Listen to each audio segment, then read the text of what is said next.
Oh no. Start. Oh no. Start with 0 discard. Oh crap. So you know what? I'm gonna.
And I lose. Brr, brr, brr, brr.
Total of 284.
52.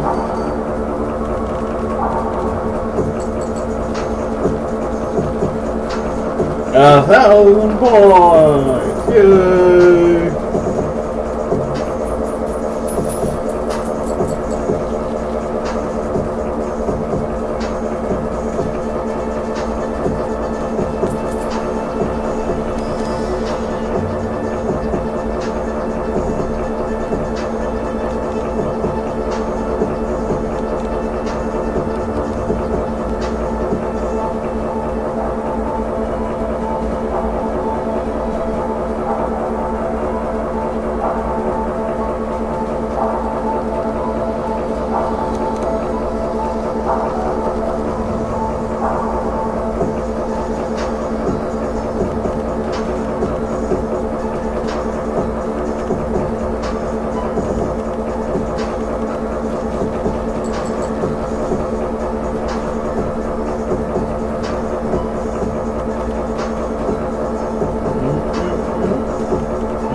Now, forever together.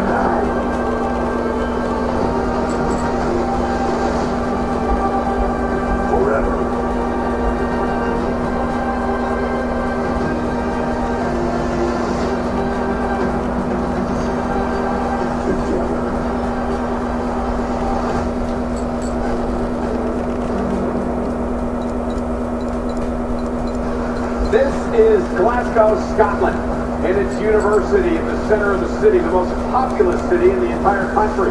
It is known for architecture, its vibrant media and music industry, and enjoys the largest port in all of Scotland. The city is located on the banks of the River Clyde in west central Scotland, 400 miles north of London, England. Now, Drew McIntyre's hometown of Ayr is just 40 miles to the southwest of here. And this is the Scottish event campus in Glasgow. And at the center of it all, the Oval Hydro. Fans have come from all over Europe, even the United States, to witness the first premium live event in the history of Scotland. An event anchored by this man, Scotland's hero, Scottish warrior Drew McIntyre, the first Scot to ever win a world title. Tonight, Drew hopes to win the world championship in his homeland. For the man who stands in his way, Judgment Day's Damian Priest, the biggest match of his career. It is Judgment Day, Drew barred from ringside. Who will be world champion? We find out tonight. This is Countdown Clash at the Castle.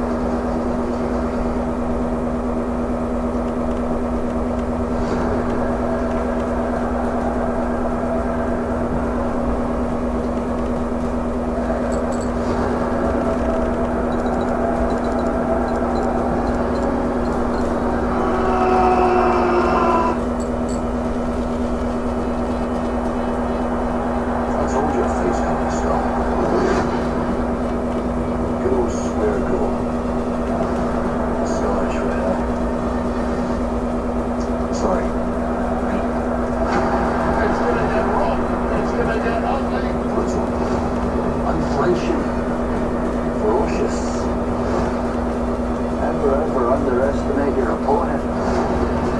The last thing to remember. AJ! I'm not just gonna beat you. I am going to make you say, I quit!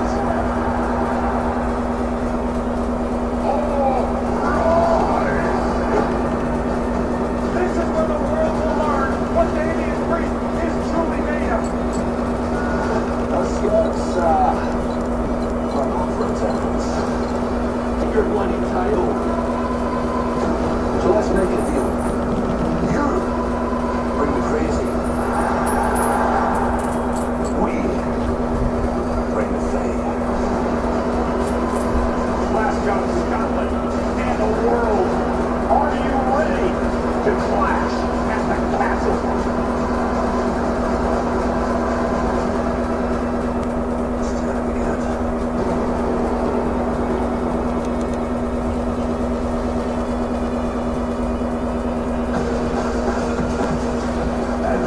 WWE presents Countdown to Clash at the Castle.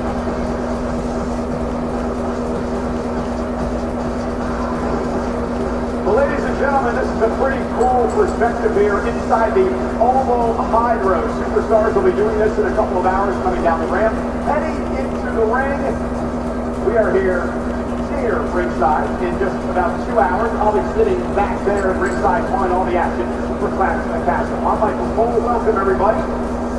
Former WWE champion, former Mr. Money in the Bank, Big E, with us here tonight. Thank you kindly. It was a pleasure to be here. But I have to be honest, I haven't seen a single drawbridge, a moat, a Bailey, which is a level courtyard. I'll take a bounce house at this point, a castle of some sort, please. Please! You got to get out more. Meanwhile, former Universal Champion Kevin Owens fresh off a match with Solo Sikoa last night on Friday Night SmackDown. And here, Kevin, how you feeling after last night? I'm the best. My lower back hurts a lot, but my spirits are high. Is that the Randy's back? Is that the reason you couldn't get into a suit today? No. Big E left me aside. Byron Saxon wasn't expecting. Nonetheless, we have plenty to talk about in this show tonight. There are so many championships on the line at Clash at the Castle, so let's get right to it. Let's show you the match lineup for Clash at the Castle, which is underway in about 1 hour and 55 minutes. It all starts, of course, with a match that Scotland is waiting for. Drew McIntyre, the Scottish Warrior, against Damian Priest for the World Heavyweight Championship. The big caveat here, what'll happen to Damian Priest with the Judgment Day barred from ringside. Also, the WWE Women's Championship is up for grabs. Bayley against Scotland's own Piper Niven. And you know Chelsea Green will be wandering around as well. The Intercontinental Championship, Chad Gable trying to win his first singles title in WWE. Takes on Sami Zayn, a very emotional story we'll get into here on the Countdown Show. Triple threat match for the women's tag team titles. The champs, Bianca Belair and Jade Cargill, to take on Zoe Stark and Shayna Baszler, and of course the team from Scotland, Alpha Fire and Isla Dawn. And the undisputed WWE Championship is up for grabs tonight. Cody Rhodes defends against AJ Styles in an I quit match. You win when your opponent utters the words, I quit. For more from here in Scotland about Clash at the Castle, let's check in with our broadcast colleague, Jackie Redmond. Oh, what a monumental night for our Scottish superstars. You touched on where Drew McIntyre's from. How about Piper Niven? She broke 35 minutes outside the city, got her start in the Scottish promotion, Insane Championship Wrestling, whose headquarters are right here in Glasgow. Alpha Fire also spent time in that promotion. She's from 25 minutes outside the city, and Isla Dawn was born right here in Glasgow. She's got a ton of people coming tonight. She told me yesterday her family actually hasn't seen her wrestle live in almost 5 years. It's going to be an emotional night for her. And then, of course, there's Drew McIntyre in our main event tonight. His career spans over 20 years. He's wrestled all over the UK and Scotland. He's had a huge impact on wrestling in this country. It's one of the reasons he was inducted into the Scottish Wrestling Hall of Fame just this week. I asked him this morning if he ever thought something like this could be possible for Glasgow. He said, Jackie, absolutely not. I never could have imagined this. I dreamt about getting to WWE, about winning a championship, but this is a dream I didn't know I could dream. But here we are. And you know, one more thing. It was less than 2 years ago we saw Drew take on Roman Reigns at Clash at the Castle over the Cardiff Wales. We talked about that being a homecoming for Drew McIntyre, but that match took place 350 miles away from here. That, my friends, is a 6.5-hour drive. That is not Drew's home. When he steps into the ring here tonight in Glasgow, he will truly be on home turf. Over to you.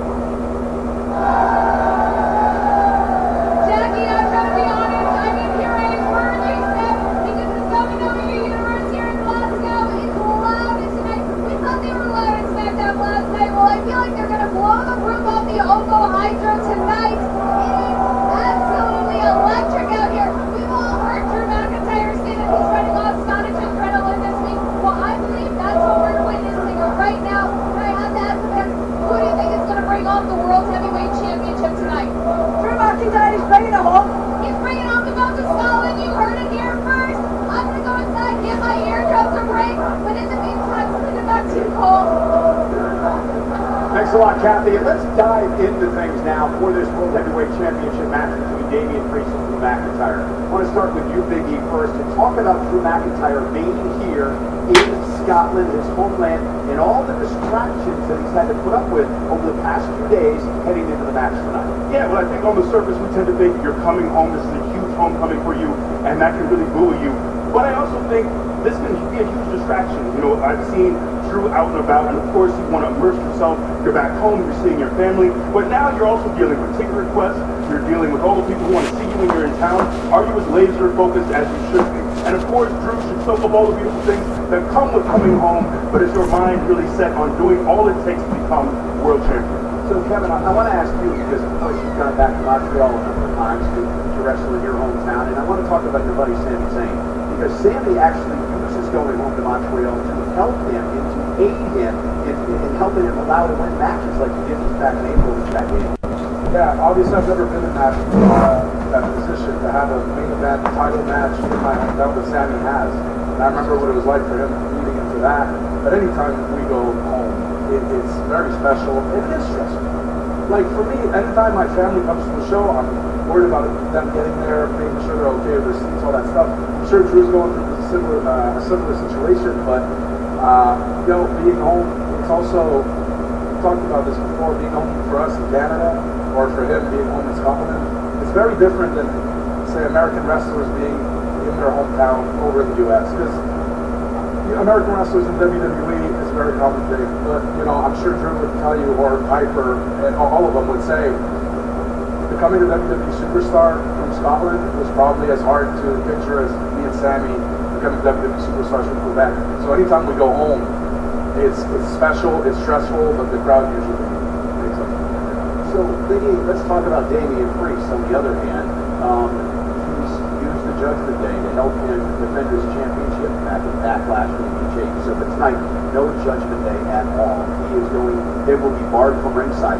How does that fit into Damian Priest's mindset coming into the match tonight? And I'm glad we're talking about Priest because I feel like a lot of the narrative has not been about Damian Priest. And I know what it's like to come in as world champion, and the narrative is about your other competitors. You know, I was in a match with 4 other people, and I was the world champion. You were in that match too. It was about everyone else. But you know what it's like to be in that position. So you're a world champion, and everyone is talking about your opponent.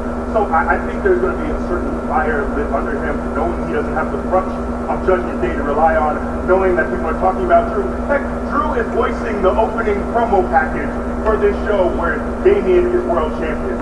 If that doesn't stir something up inside of you to know, hey, I got to bring my very best, I'm going to show you y'all should be talking about me, then I don't know what will. And also, KO, Drew McIntyre's called Damian Priest a transitional champion, which never sits well.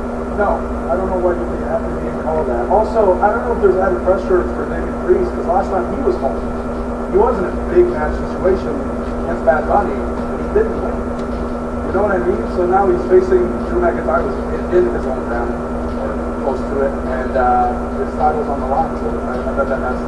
Our own Jackie Redmond had the opportunity this week to sit down with Drew McIntyre in a very candid interview. Here is the first part of that.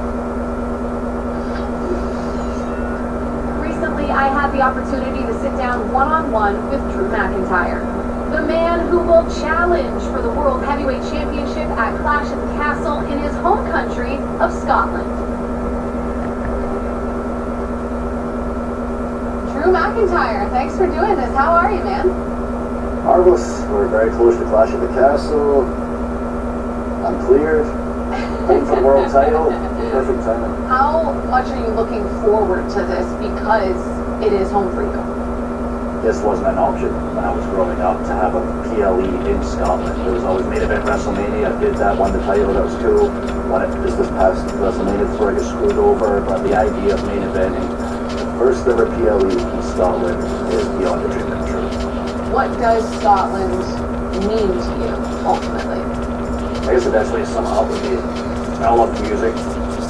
Sometimes it helps use lyrics to express myself. So let's use some lyrics from a Scottish song. I love this. It's called Caledonia, and that's a very poetic, romantic name for Scotland. Caledonia, that's the name of the song. So Scotland, let me tell you that I love you. I think about you all the time. Caledonia, you're calling me. Now I'm coming home. Wow, that was actually really nice. Thank you. Warrior boat over here.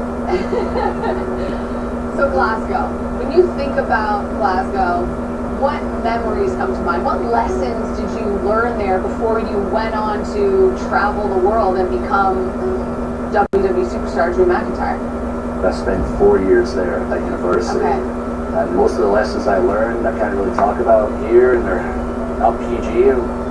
But what I did learn, I can talk about is always speak your mind, always speak your truth. We're some passionate people in Scotland. Some people may not like what you have to say. And if somebody goes too far and runs their mouth, just give them a kiss between the eyes, with your head, Glasgow style. That adds up. That tracks, actually, for you. Not the first time you're competing at Clash at the Castle, but the night did not go the way that you had hoped. Can you take us back to that night and take us through your emotions of everything that happened?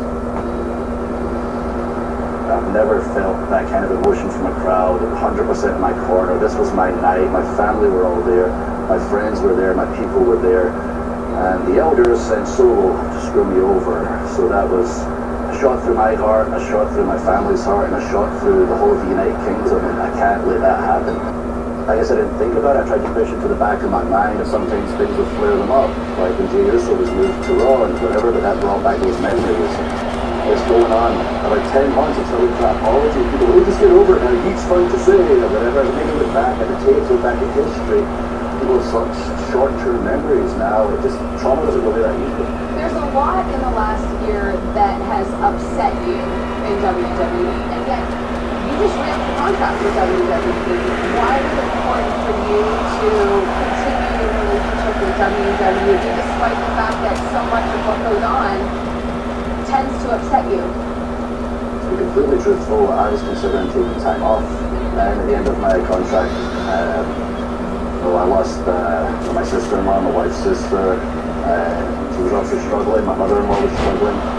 And I went to a wedding back in Scotland, and I saw one of my family see people I don't see that often. And I don't see my dad often either. He's getting older. I see my nephews getting so big, seeing friends that I don't see often. It hit me hard, and I was trying to figure out what the best thing to do for my career and my future was. And you know, my family and I sat down. My wife and I decided, okay, it's not time to leave the table. You don't leave when you're on a heater. We got to figure out what's going to work for us and for my career. Thankfully, WWE were great about it. We figured out a situation that allows me to give as much as I can to my family, as much as I can to my career. And honestly, I'm so obsessive with this industry that it's good to have that balance, and it helps me operate at a different level. You don't leave when you're on a heater. I like that. And right now, WWE, by most people's standards, is on a heater of its own. What do you make of the state of WWE right now in 2024 with everyone saying that it is white hot? Everybody from top to bottom is absolutely killing it. People like yourself, doing your job to the highest level. Our roster is genuinely on fire. We've never seen such a level of in-ring talent. People truly finding themselves as characters at one time.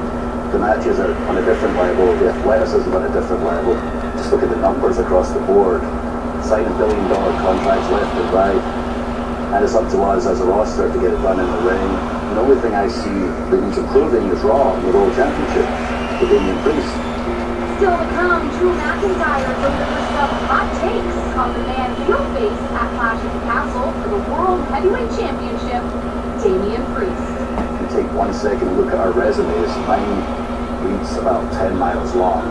And his reads like no pad, no hotel room.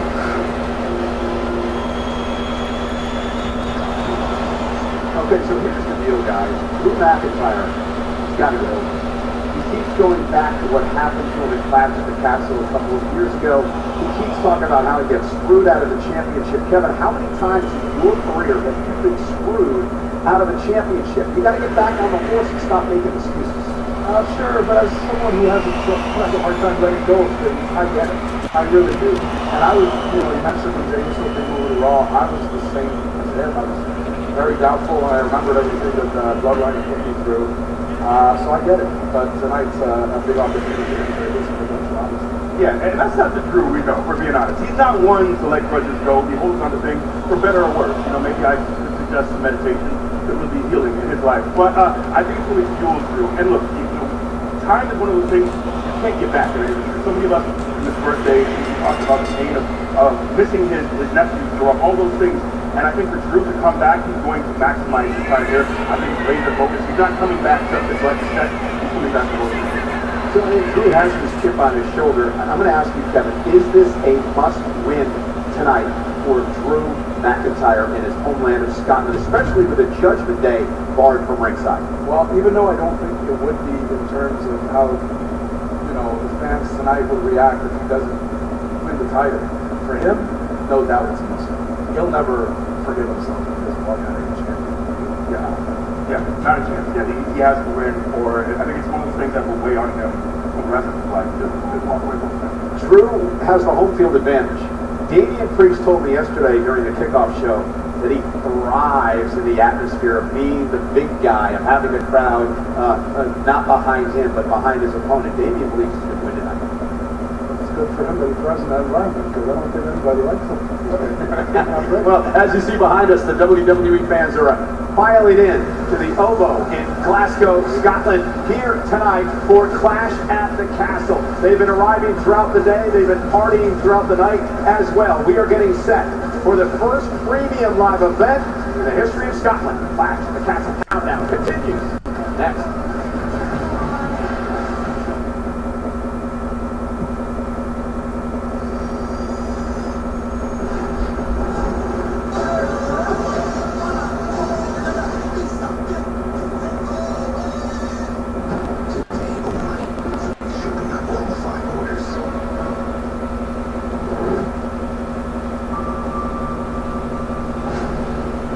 I called you all here to hand you the keys.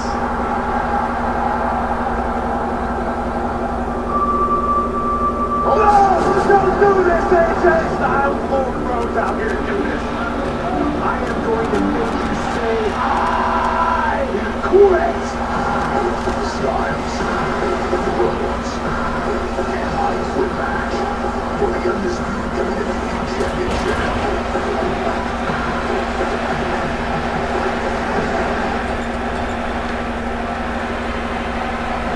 Scotland's such a pretty country, a beautiful city here in Glasgow. It's only going to be here if the sun doesn't set until after 10 o'clock this time of year. I was in a pub last night. The sun was still out. It was incredible. Yeah, it was bright, thankfully, wrong side of the road, but it was still bright. The arrival earlier today of the Intercontinental Champion Sami Zayn, ready to defend his title. An emotional battle with Chad Gable here tonight. Patrick Kelly, the opportunity to catch up with the Intercontinental Champion. Challenger this evening for the Intercontinental Championship, Chad Gable and the rest of the Alpha Academy. Now, Chad, in Montreal, you did have the massive opportunity and came up short, came away with no championship from Montreal. So, how is tonight going to differ? Well, tonight, I got the family in line, okay? They're taking orders the right way that I've been asking them to this whole time. So you're going to see a whole different game play out tonight. Understand that. They're here, they know the plan, and they're going to help me win my Intercontinental Championship. No matter what. Before you guys leave, Maxine, I do want to address your injury. You are in a boot at the moment. How are you feeling both physically and emotionally? She's fine. Look at her. You're fine, right? Tell her. She's fine. Okay, don't worry about that. You need to worry about what's happening. When it ends up in the hands of my honestly, Otis, Lift is out. I told you to keep track of him.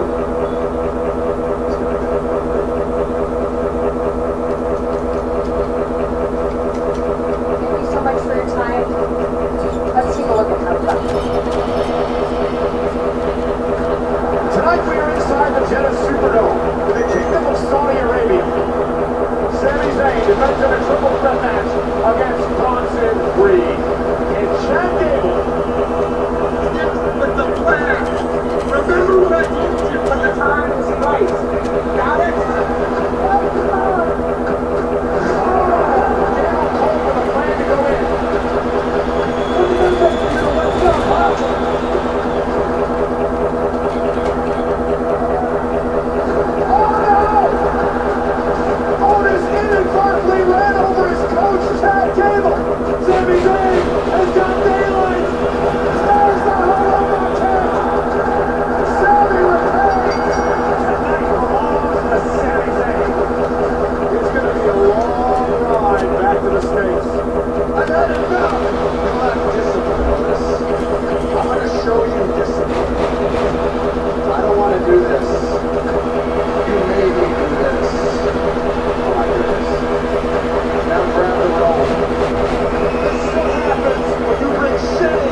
WWE fans, well, I was having a great time here tonight. Let's dive into the Sami Zayn Chad Gable story. Chad Gable has been obsessed with the fact that he hasn't been able to win a singles championship. Yeah, look, Mike, I don't want to dismiss the talent of two incredibly talented human beings, Chad Gable and Sami Zayn, for example, Hall of Famer. But the match goes as Otis goes. And if Otis can get in line, and I think very much of Dr. Frankenstein and his monster, very similar vibe. But then you can create this monster to destroy your opponent, but don't be surprised when Leopard eats your face with the second online. But, you know, if we can get opponents in line, it's going to be a problem for Sami. But it's not making these guys look good. Stockholm Syndrome is the way that it's been described. What Gable has done now to the Zabo vaccine. Yeah, funny enough, it reminds me a lot of Sam and Roman not so long ago. It was contributing to a lot of them. But yeah, you know, I don't have any fancy sayings to describe the situation, but things certainly seem to be going well. This is probably Sammy, Why? Which one? No, why is Sammy sticking his nose in the Alpha Academy business? Why is he getting in the middle of this? Shouldn't he be concentrating on being the Intercontinental Champion? He's got a very good heart, you know, and he sees Otis in his stress, and he wants to make sure that Otis gets to live his best life. He's a great man. That's what Sammy's into his sport, you know. He likes to help people, he likes to talk with his hands and moves a lot, and then he just wants to be good. And he ends up sticking his nose where it doesn't belong a lot. So predictions now, Big E wins tonight. I got Chad Gable. Kevin? I got it, Sammy. That is true. Well, guys, in the United Kingdom, darts is the number 2 sport behind football. You guys believe that? Well, nonetheless, just a few weeks ago, the International Dart League held their World Championships at a sold-out Madison Square Garden in New York City. During that time, WWE invited 2 of the greatest dart players in the world to the WWE headquarters to test their skills against WWE Tag Team. Ready? Yeah.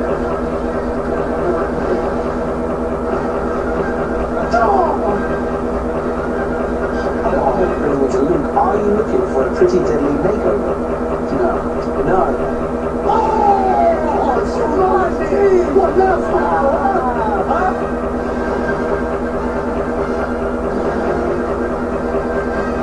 Associate with all players. What did you think was going to happen? Oh, what the hell's up? Oh, let me listen. Now get some darts going. Dart me, dart us. Don't think about it, just show them. That's funny. I said, you know what you need. Yep. That's fun. Yes, boy, go on. Oh, that's really good.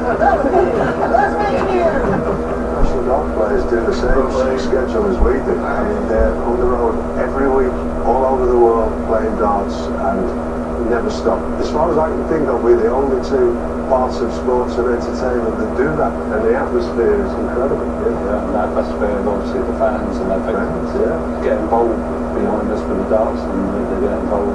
They don't get involved behind these 2. But everybody else, what else we're running flag? So I just need an odd number. Yep, gets moving, yeah. Your highest score. Highest.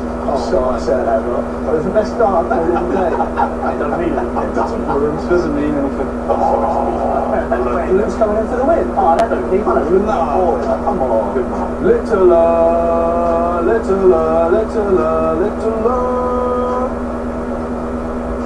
There we go. I want to go on me as well. I'll take the heat on that. Champion. Thank you very much indeed, fellas. So, You do it.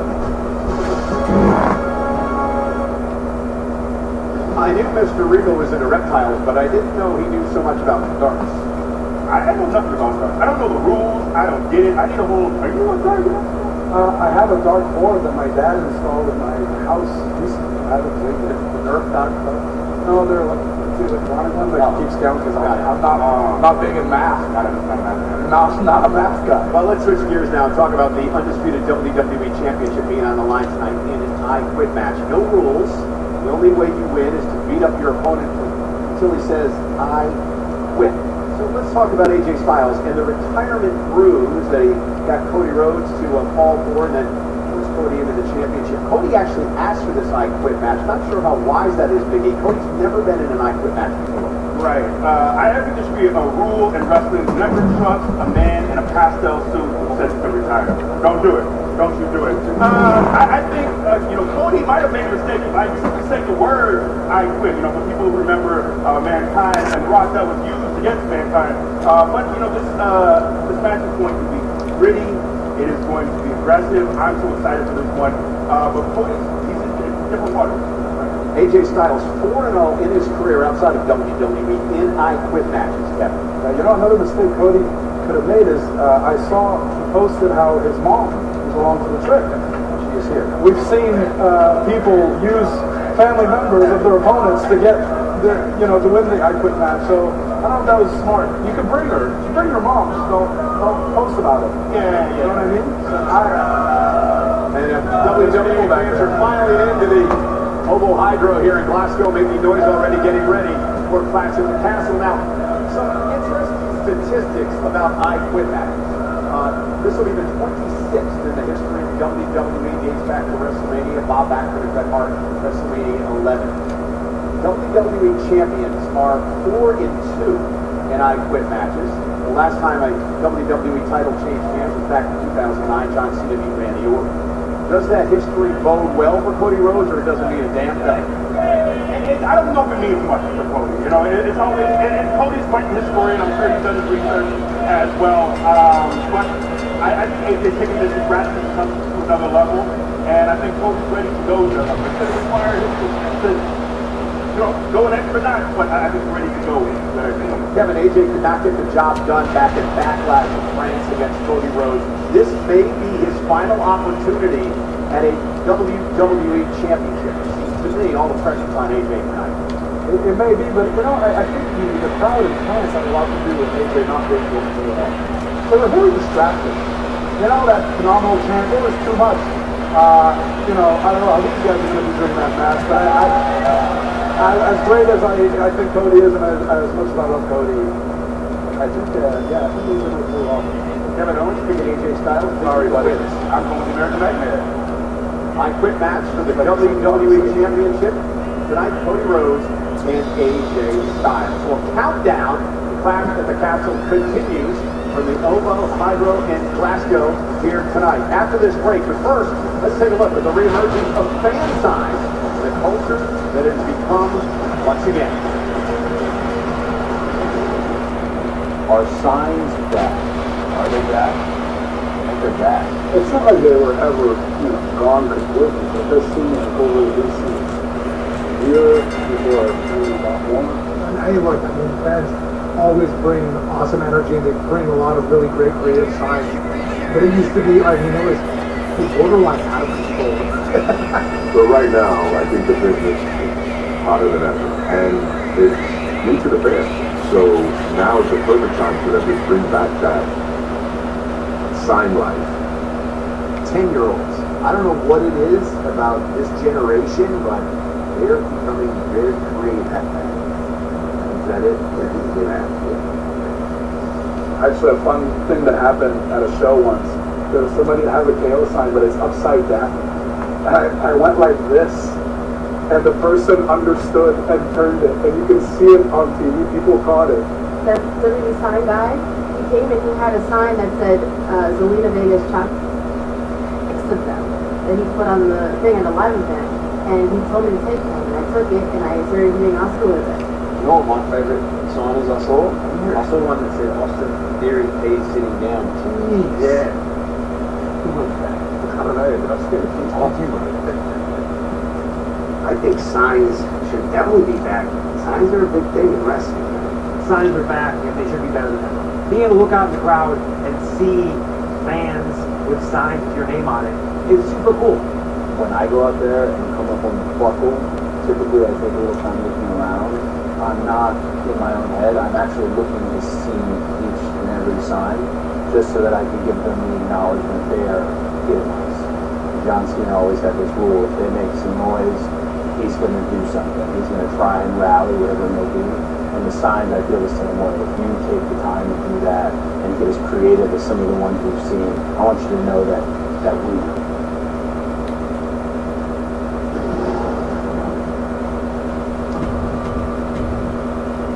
their face coming stuffed.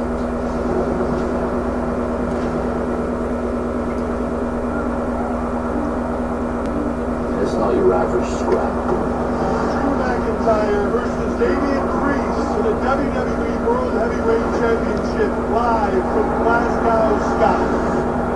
You know where to find me. Scan the QR code now for tickets to the epic clash at the castle.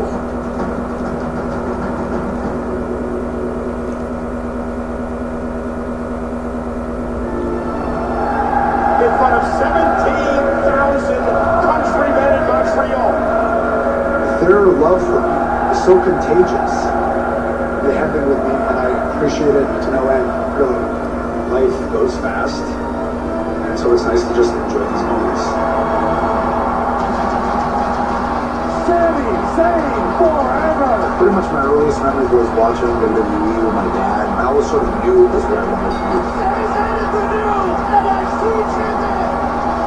Sami Zayn and his best friend Kevin Owens. Very early on, we did dream about being tag team champions in WWE one day. KO Mania and WrestleMania. It has all led to this point. Sami Zayn and Kevin Owens win their tag team titles for the first time in their WWE careers. As hard as we've worked to win these titles, you can rest assured that we will defend them with everything we have.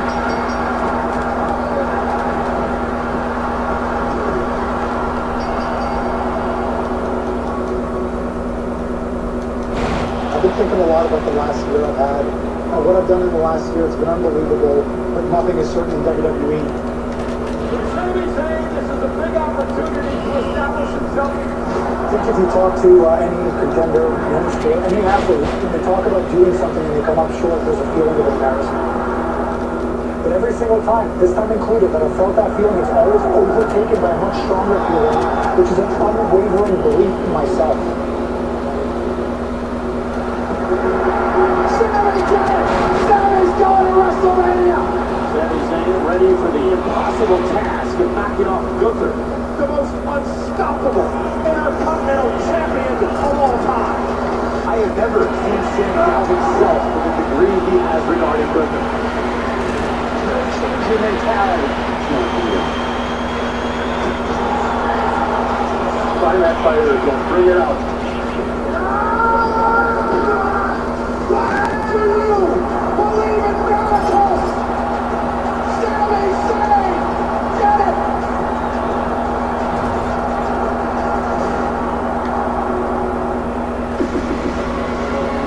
Sami Zayn defends the Intercontinental title in his hometown against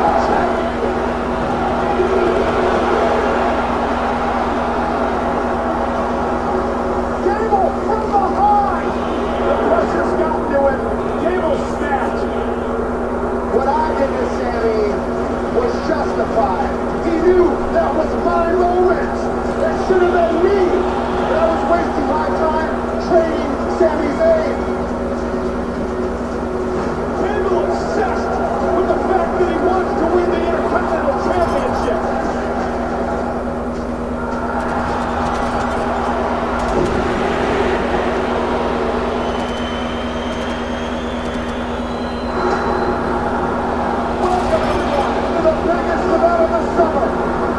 For more than 35 years, SummerSlam has delivered some of the most amazing moments in WWE history. I am completely in shock right now. And in 2026, will once again make history. Fasten your seatbelt. It is about to go down. Let's go. Working with Minnesota Sports and Events, we will expand SummerSlam to 2 nights. Saturday, August 1st and Sunday, August 2nd, 2026 in Minneapolis, Minnesota. Live from the world-class U.S. Bank Stadium, WWE will bring 2 epic nights of SummerSlam to the Twin Cities. So there's only one question to ask. Are you ready?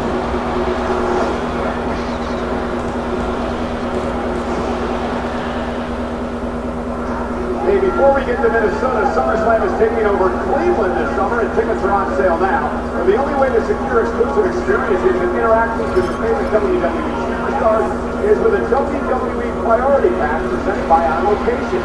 Buy your package today to get access to premium seating, digital hospitality, and so much more. Full details at onlocationexp.com/WWE. Well, we are live in that building, the Oval Hydro in Glasgow, Scotland, where later on tonight, one of Scotland's own will battle for the WWE Women's Championship. Here's a special look from Piper Niven.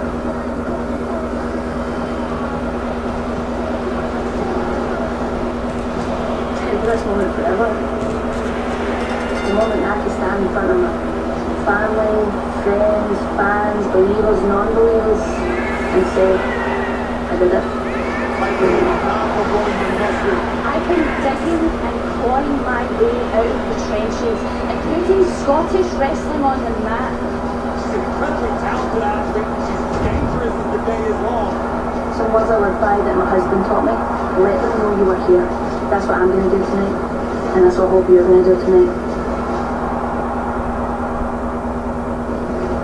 And again, Drew McIntyre, not the only star returning tonight.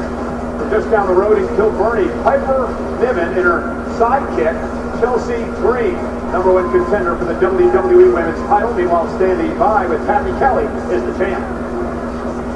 Yeah, Mike Nicole, I'm here with your favorite superstar, WWE Women's Champion, Bayley. And first off, I have to say, happy birthday.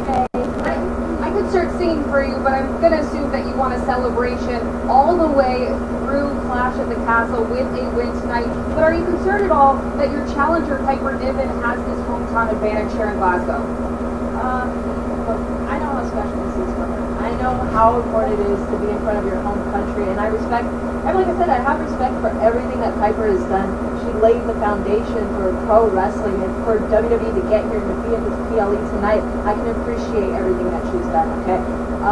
But she's also the same person that's been attacking me for the past month. She's the same person who ran me and Naomi's head into this wall just last night, okay? And I'm not going to let that slide, all right? I'm a champion and I stand for what I stand for, and this is what I care about. I care about the WWE Universe, and tonight, I'm going to beat Piper Niven, and I'm sorry it's got to be in front of her friends and family, but I got to do what I got to do too.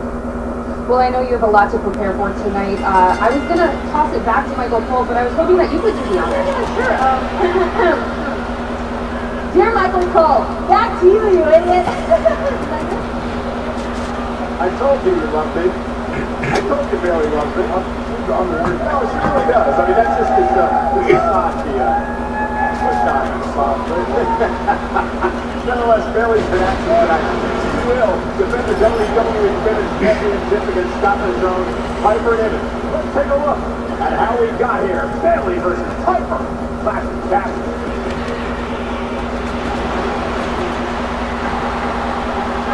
So damn proud to call myself WWE Women's Champion.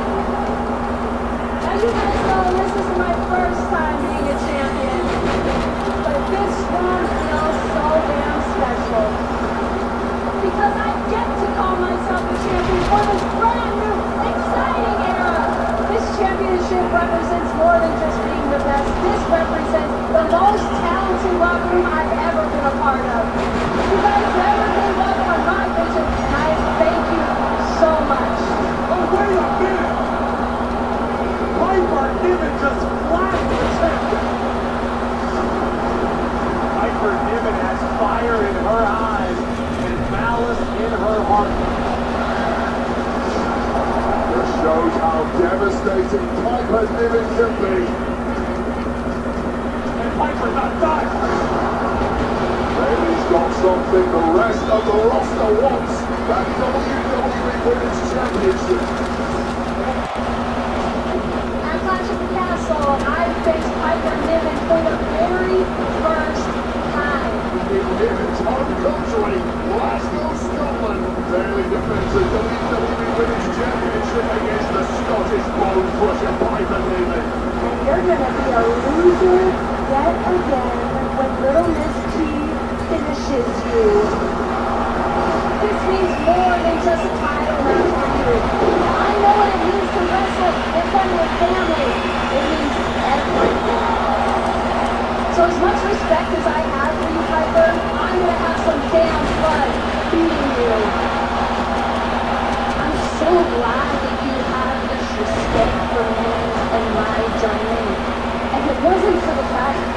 know nothing about me and my journey. I've been digging and clawing my way out of the trenches. So while you walked into a ready-made scene, dishing out hugs and high fives, I was busy being a trailblazer. And if you had any idea just how dangerous I really am, you wouldn't dare stand so close to me. And you can respect me all you like, but it won't stop me from drilling your head into the mat and taking that title off you. Home field advantage belongs to the challenger. What a collision this is going to be.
Piper wasn't the big matches or championships he won.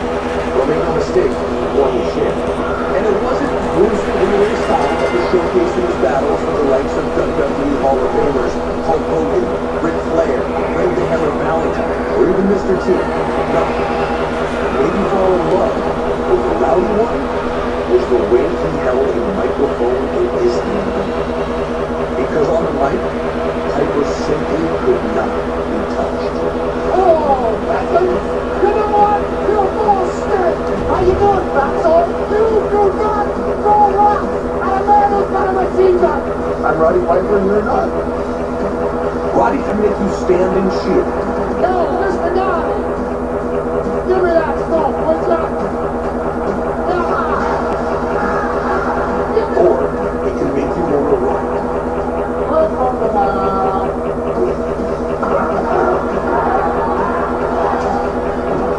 But at all times, Piper made you care.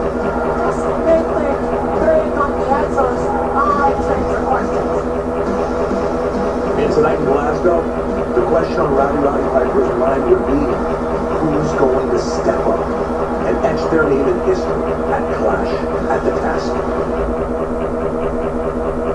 Kevin Owens, how many superstars idolized Roddy Piper and wanted to be just like him? Yeah, countless of them. I actually got to be the ring with Roddy Piper before my time in WWE, and it was pretty amazing. Of course, he put me in a sleeper hold, and then I lost consciousness, but that's still nice. Man, there's a certain intensity, a certain authenticity that Nick Piper had that we're all trying to chase. All of us. And again, being a Clash at the Castle in Scotland, there's so many memories going back all the way to the WrestleManias of the early days. I mean, Piper just left a mark on this business that is going to be hard to ever top, especially as Peter Rosenberg said in his piece, his ability to deliver a promo. Absolutely incredible. And there was something, just the way he talked, the tone he used, it just captivated from the moment he looked at his mouth. Yeah, you believe every single thing he said, every single time.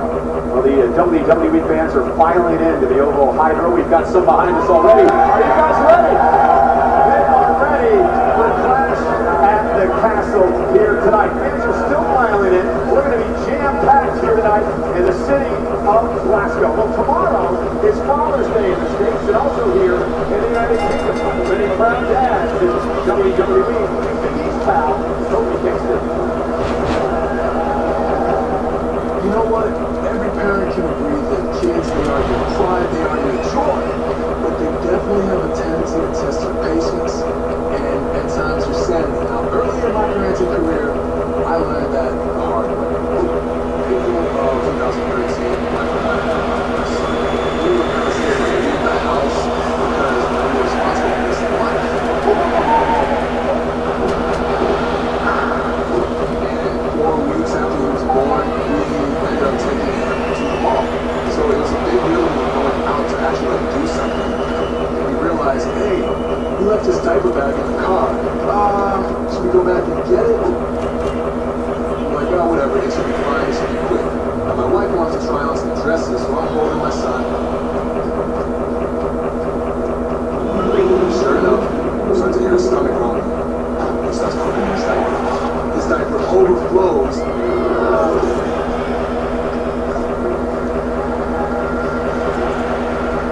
If anyone has seen baby poop when they're newborns, it's not like adults, okay? It almost looks like vodka sauce. You know, if anyone's a pasta connoisseur out there, you've had pasta with vodka sauce, that's what it looks like. It's orange. It's all over my little shirt. It's a custom shirt. So I start flipping out. I go home to the changing room. Hey, guys, this is moving everywhere.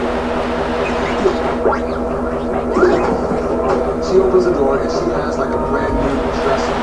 I got this people you know. So I go and I on to her. And I'm going to the bathroom trying to come out. And all of a sudden, some kid walks in and staring at me.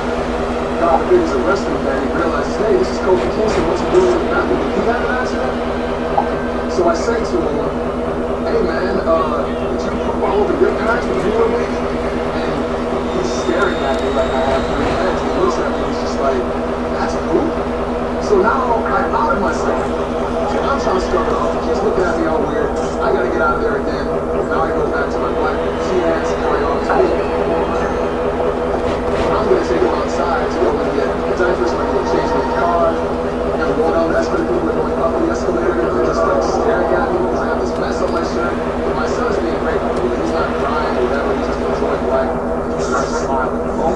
is to teach me the lesson to never go out in public without your diamond bag. Don't do it, man. Don't do it. It was a lesson that I will not forget. I won't forget it. Kevin, I don't miss those days. I don't miss those days. Either the dinosaur that just killed me. Yeah, you really enjoyed it. Oh. Nonetheless, happy Father's Day to everyone out there who are celebrating tomorrow, not only in the United States, but also here in the United Kingdom. And I'm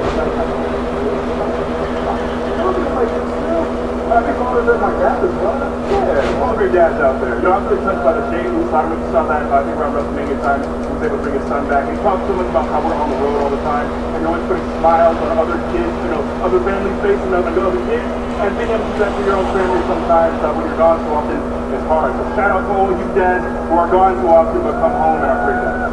Have a great Father's Day. Well, coming up, still is Damian Priest defending the World Heavyweight Championship, of course, against Drew McIntyre. But coming up next, our own Jackie Redmond continues a very candid and controversial interview with the #1 contender for the World Heavyweight Championship. Drew McIntyre is here next on the Clash Countdown.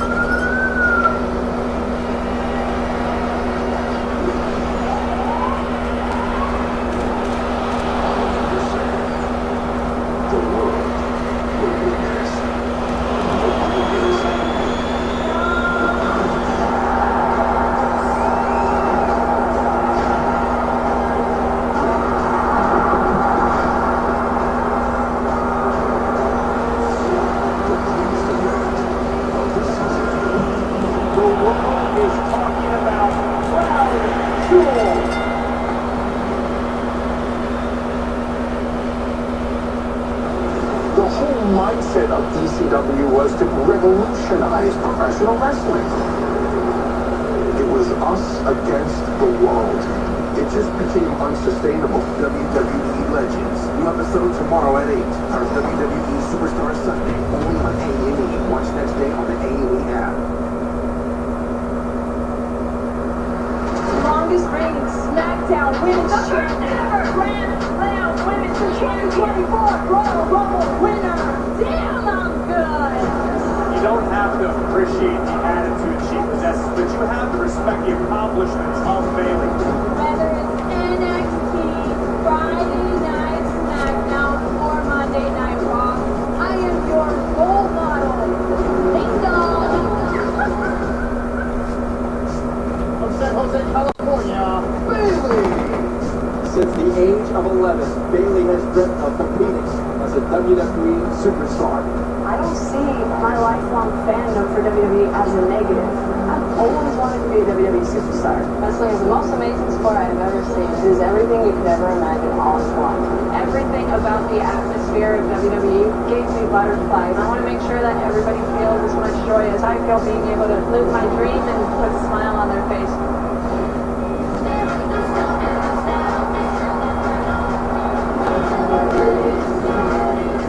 What on earth? Bayley's slaughtering the trademark. Bayley's undergone some sort of metamorphosis. Bayley wins the title. Screw all of you. A complete change in personality from Bayley. There's just something about Bayley that can't be taught. Can't be produced. Can't be touched. And that's right, no one past, present, or future could beat me. I beat everyone. She has won every title available in WWE. The NXT Women's Championship, the Raw Women's Championship, a two-time SmackDown Women's Champion, a Tag Team Champion, a Money in the Bank winner. Bayley has accomplished it all.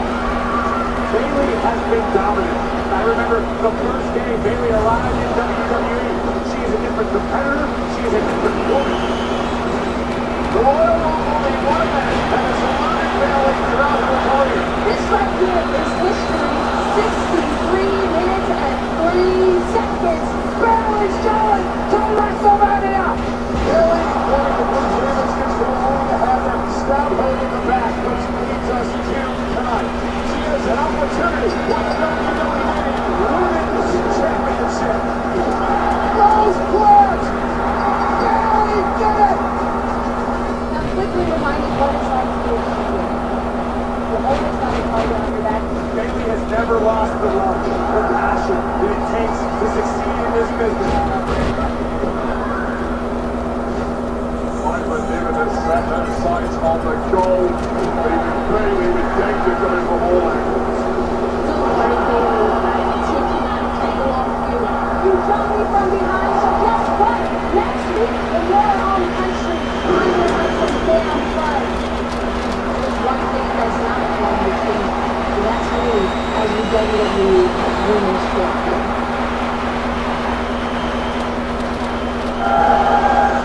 Well, just over 3 days ago, the Smashing Pumpkins took over Ovo Hydro. Rhea McIntyre was in attendance for that concert. Tonight, he goes from spectator to headliner. He, along with 3 other Scottish superstars, look to become champions in front of their home fans on home turf at Clash of the Castle.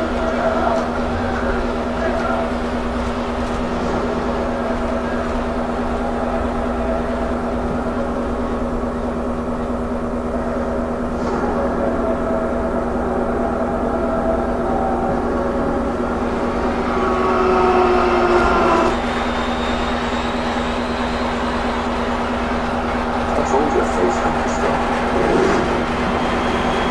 It's very cool.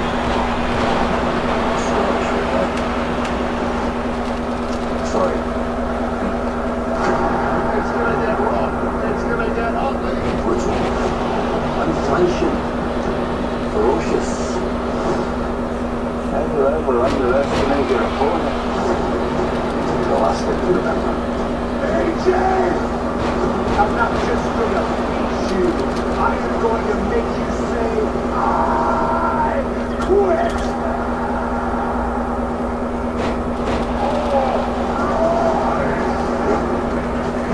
This is what the world will learn what Damian Priest is truly made of. Let's put on for a 10 minutes. Damian Priest, I'm about to take your bloody title. So let's make a deal. You bring the crazy. We bring the fame. Glasgow, Scotland, and the world. Are you ready to clash at the castle? This is gonna be good.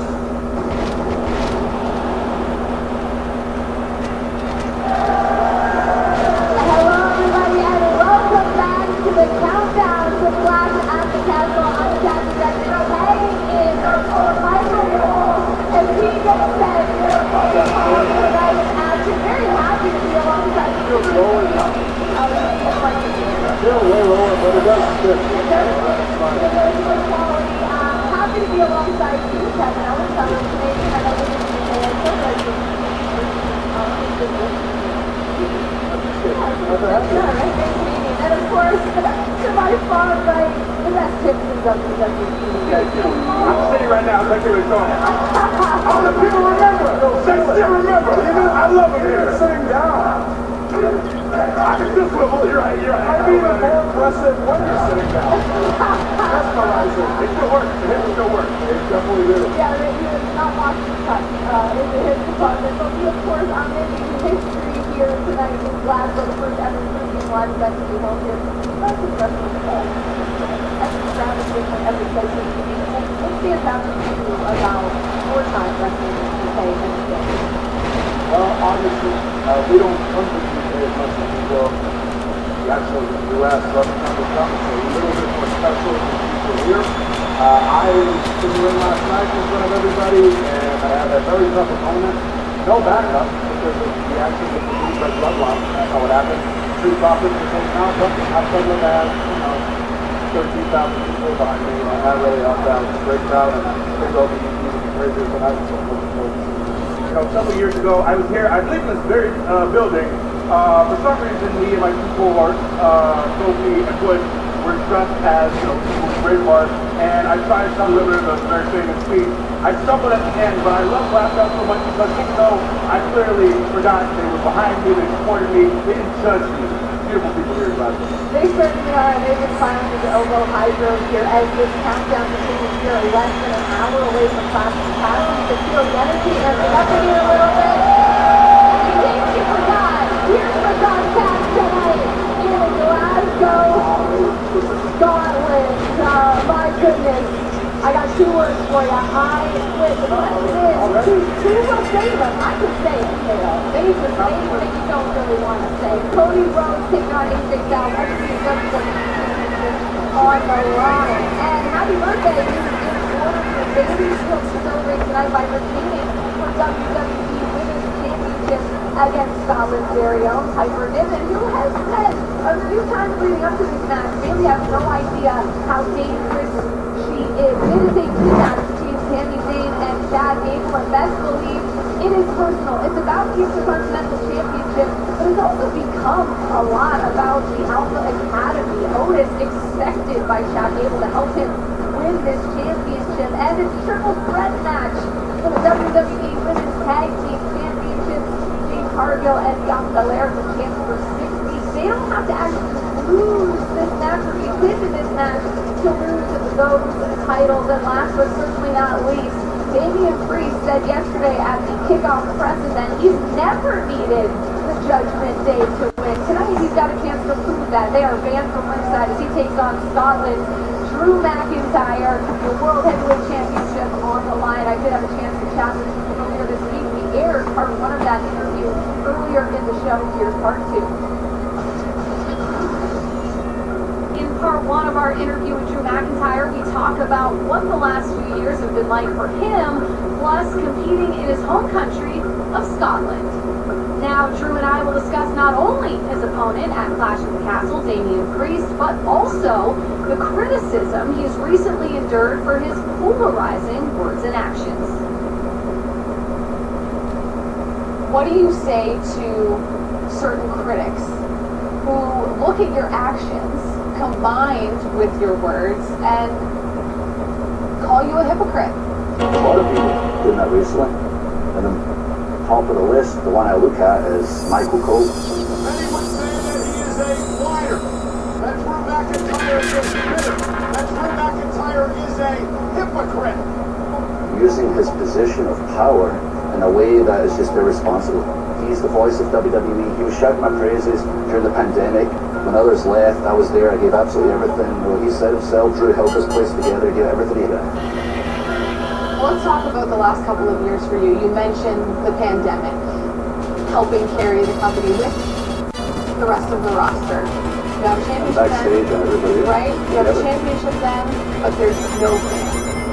You win the World Heavyweight Championship this year at WrestleMania, but then you lose it immediately after. And it seems like every time you achieve your goal of carrying championship gold in this company, something goes wrong. Do you think it's made you bitter at all? It's not made me bitter. It's made me stronger. Some of the examples you gave, one of those examples would have crushed most other people. They would have given up. They would have cracked. They would have fallen down the car. They would have left the company. It would have affected them mentally, not me. I knew I was ready for anything. Give me the world title, put the ball in my hand, put the company in my bag. I can handle it all. No one's ever handled a time like when the world shut down. What are we going to do? We try and throw things against the wall, see what sticks. Now I'm still the guy for the job because nothing can faze me. I've still got that same mentality today. When I get the title this time in Scotland, it's going to be absolutely perfect. And all the hard work that we work. So let's talk about that match. In order to become the World Heavyweight Champion, you have to beat Damian Priest. What do you think of Damian? I've watched Damian's evolution from NXT. And I saw somebody that clearly had a massive upside, and I know his backstory, and I know he's had to struggle and overcome to get to where he's at now. And I respect the journey, I respect the hustle, and I respect the talent, but sometimes I feel like he's playing the role of the champion. I can see it in his eyes that he's finding himself, he's not quite there. He'll try and throw some lines in there, recently mentioning my wife or whatever, because he's looking for the ooh, or some crowd buzz, or cheap pop from the audience. Or you think he's focused on the wrong things? He's absolutely focused on the wrong things. I've tried to tell him that, but he tried to make it personal. He tried to, be good as my cheese it was not. But I was genuinely trying to help. But he's going to act like that. I said, I'm not going to help you. I'm just going to take the title off you. I'm going to embarrass you. And he'll still do well. He'll still win matches. He'll still be right here. It's the problem with Damian Priest is he hit his potential right as Drew McIntyre was starting to scratch the surface of his. You know, I've been around for a long time, and so has he, but I've been around WWE for almost 20 years. I'm still 3 years younger. I'm going to surpass him in every possible way. Do you think you and Damien are similar in any way? Absolutely. We're both very driven, but unfortunately, if you take 1 second and look at our resumes, mine reads about 10 miles long. Yours reads like no pad, no tailroom. Finish this thought. Damian Priest versus Drew McIntyre for the World Heavyweight Championship at Clash at the Castle will be epic. On that night, everybody's Scottish. We're proud of our own, and one of our own is going to win the world title. Well, Drew, I'll give you this. You're certainly strong in your convictions. Thank you for this, and best of luck at Clash at the Castle. Anita, thank you. Warrior mentality, warrior physical.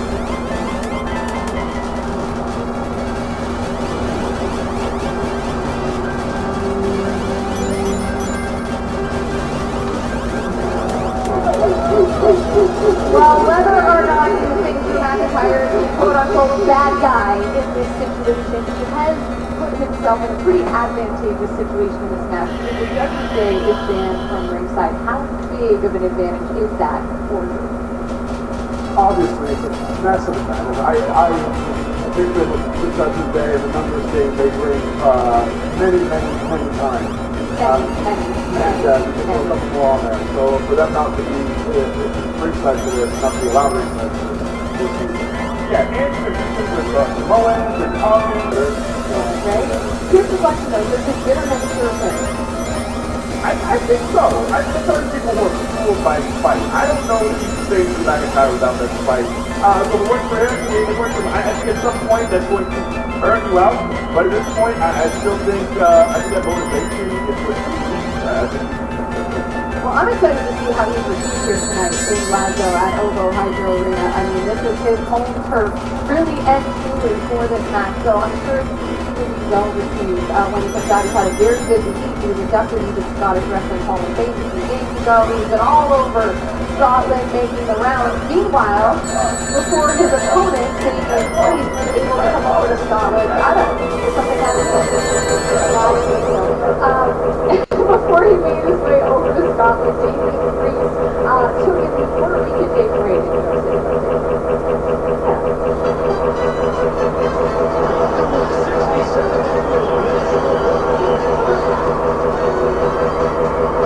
Got excited for today. I believe we should all be proud of wherever we come from. The game for us, Puerto Rico, is to show the world our culture, our flag, and our style. Since I was a kid, this was always something that I look forward to every single year.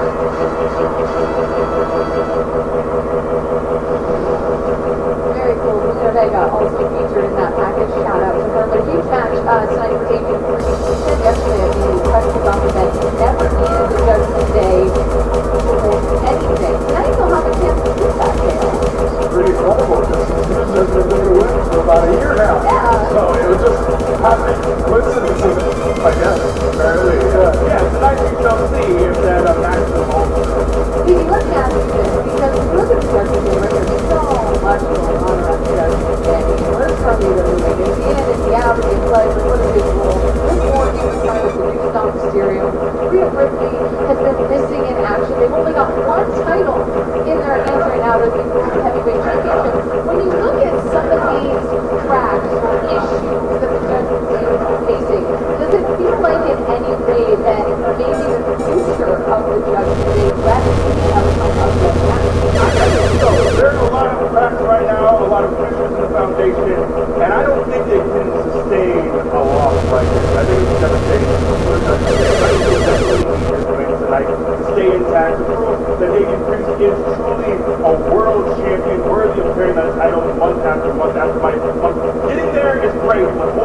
industry. I have a great and British talent because I know how hard it is to get noticed through there and to actually get into America and stay in America is another thing altogether. Just a credit really to everyone because he's worked so hard and he's just overcome so much. Who's ready for a new world heavyweight champion? Very happy for all that. Highland Dog, Scottish and everything that they had to do to get into this job and survive in this job. We're not going to be around for WWE Women's Champion. I don't even remember the lady. Very wicked. She could be a mirror. Anywhere she could go to make a name for herself. We're going to get to represent Scotland on the worldwide stage. Clash at the Castle returns live from Glasgow, Scotland. I don't need to tell fans of Glasgow how to bring it. They know how to bring it. Not only getting homegrown superstars. He was the first person to come and say, in Scotland, there'll be a few more of the Scots on there. That must be incredible for them. Bring so much energy to the town. The fans in Glasgow are going to be ecstatic.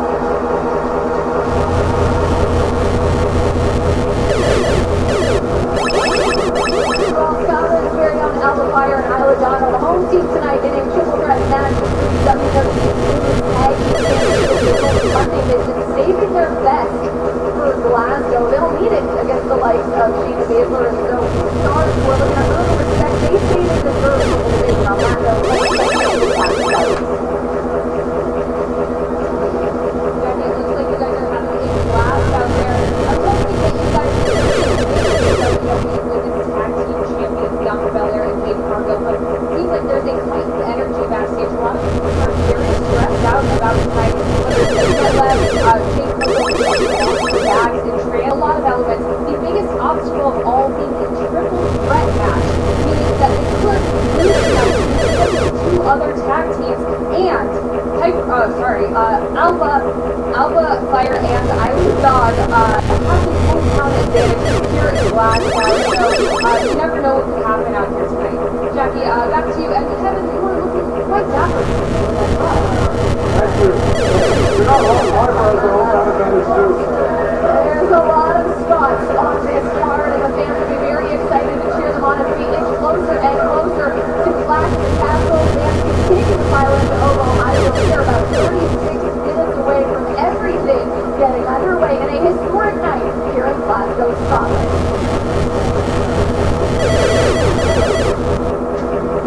We are out from the ground up in Scotland. We're very proud. We're very proud to be Scotland. Always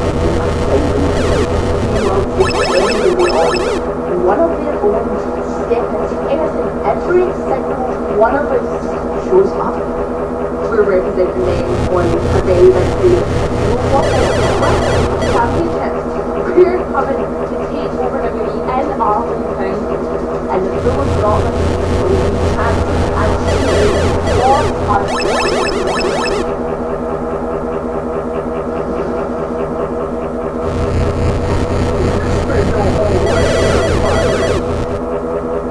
Raised by the bloodline, I was.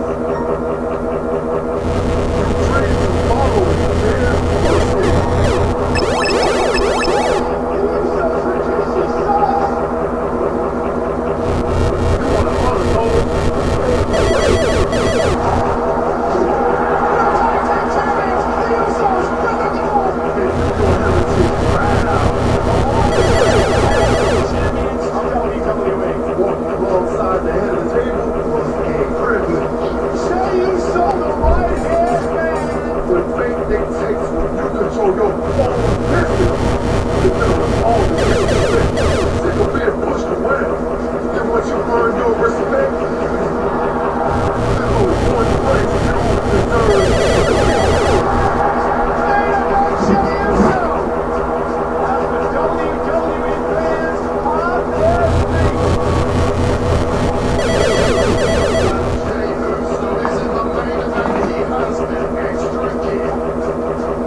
hardcore wrestling style from David has created control of all these years.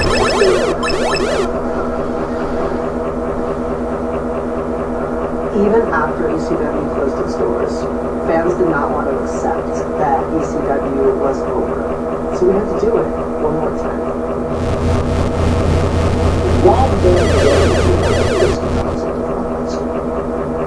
One night reunion, all the original guys, and authentic presentation of closure. 4.5 years since the end of ECW, and tonight you are witnessing ECW One Night Stand. I love One Night Stand. I thought it was such a great idea. The energy in the room, the relationship of the wrestlers and the fans, just for that one night.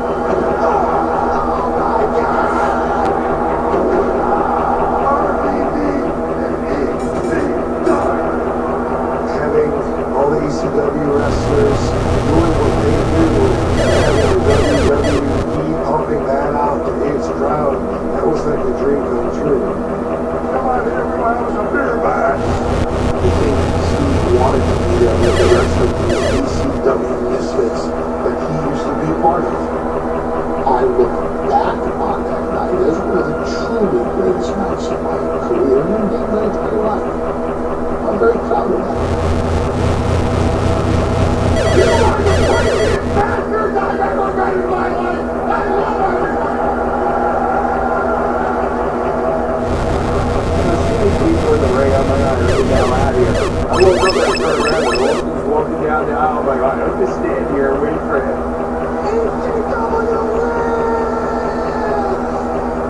And made him go end the show. I didn't know that was the end of the show. It was just double up.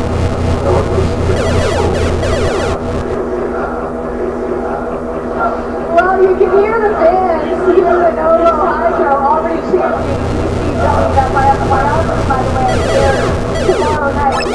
What do you think about? Actually, I was at the second One Night Stand. They in the crowd, yeah, there's a famous shot of me going crazy with calling himself for speech. Ironically, that was the last several years, but I was happy to see him that way. Yeah, man, I jumped to me representing boys, in South Africa one-on-one. Some of the coolest experiences of my life. ECW, for me, made wrestling so cool. It felt like it was like an outlaw promotion. So many of us to this day are masters of it. Why do you think it was so popular? Like, we talk about it being hardcore, we talk about it being for, I would say, extreme, obviously, for lack of a better word. Can I feel like wrestlers today still try to emulate some of those stars? And I think it's at the time it was so different than the stuff so cool, it's so edgy. It was almost like ECW was the underdog, you know, it's a monster.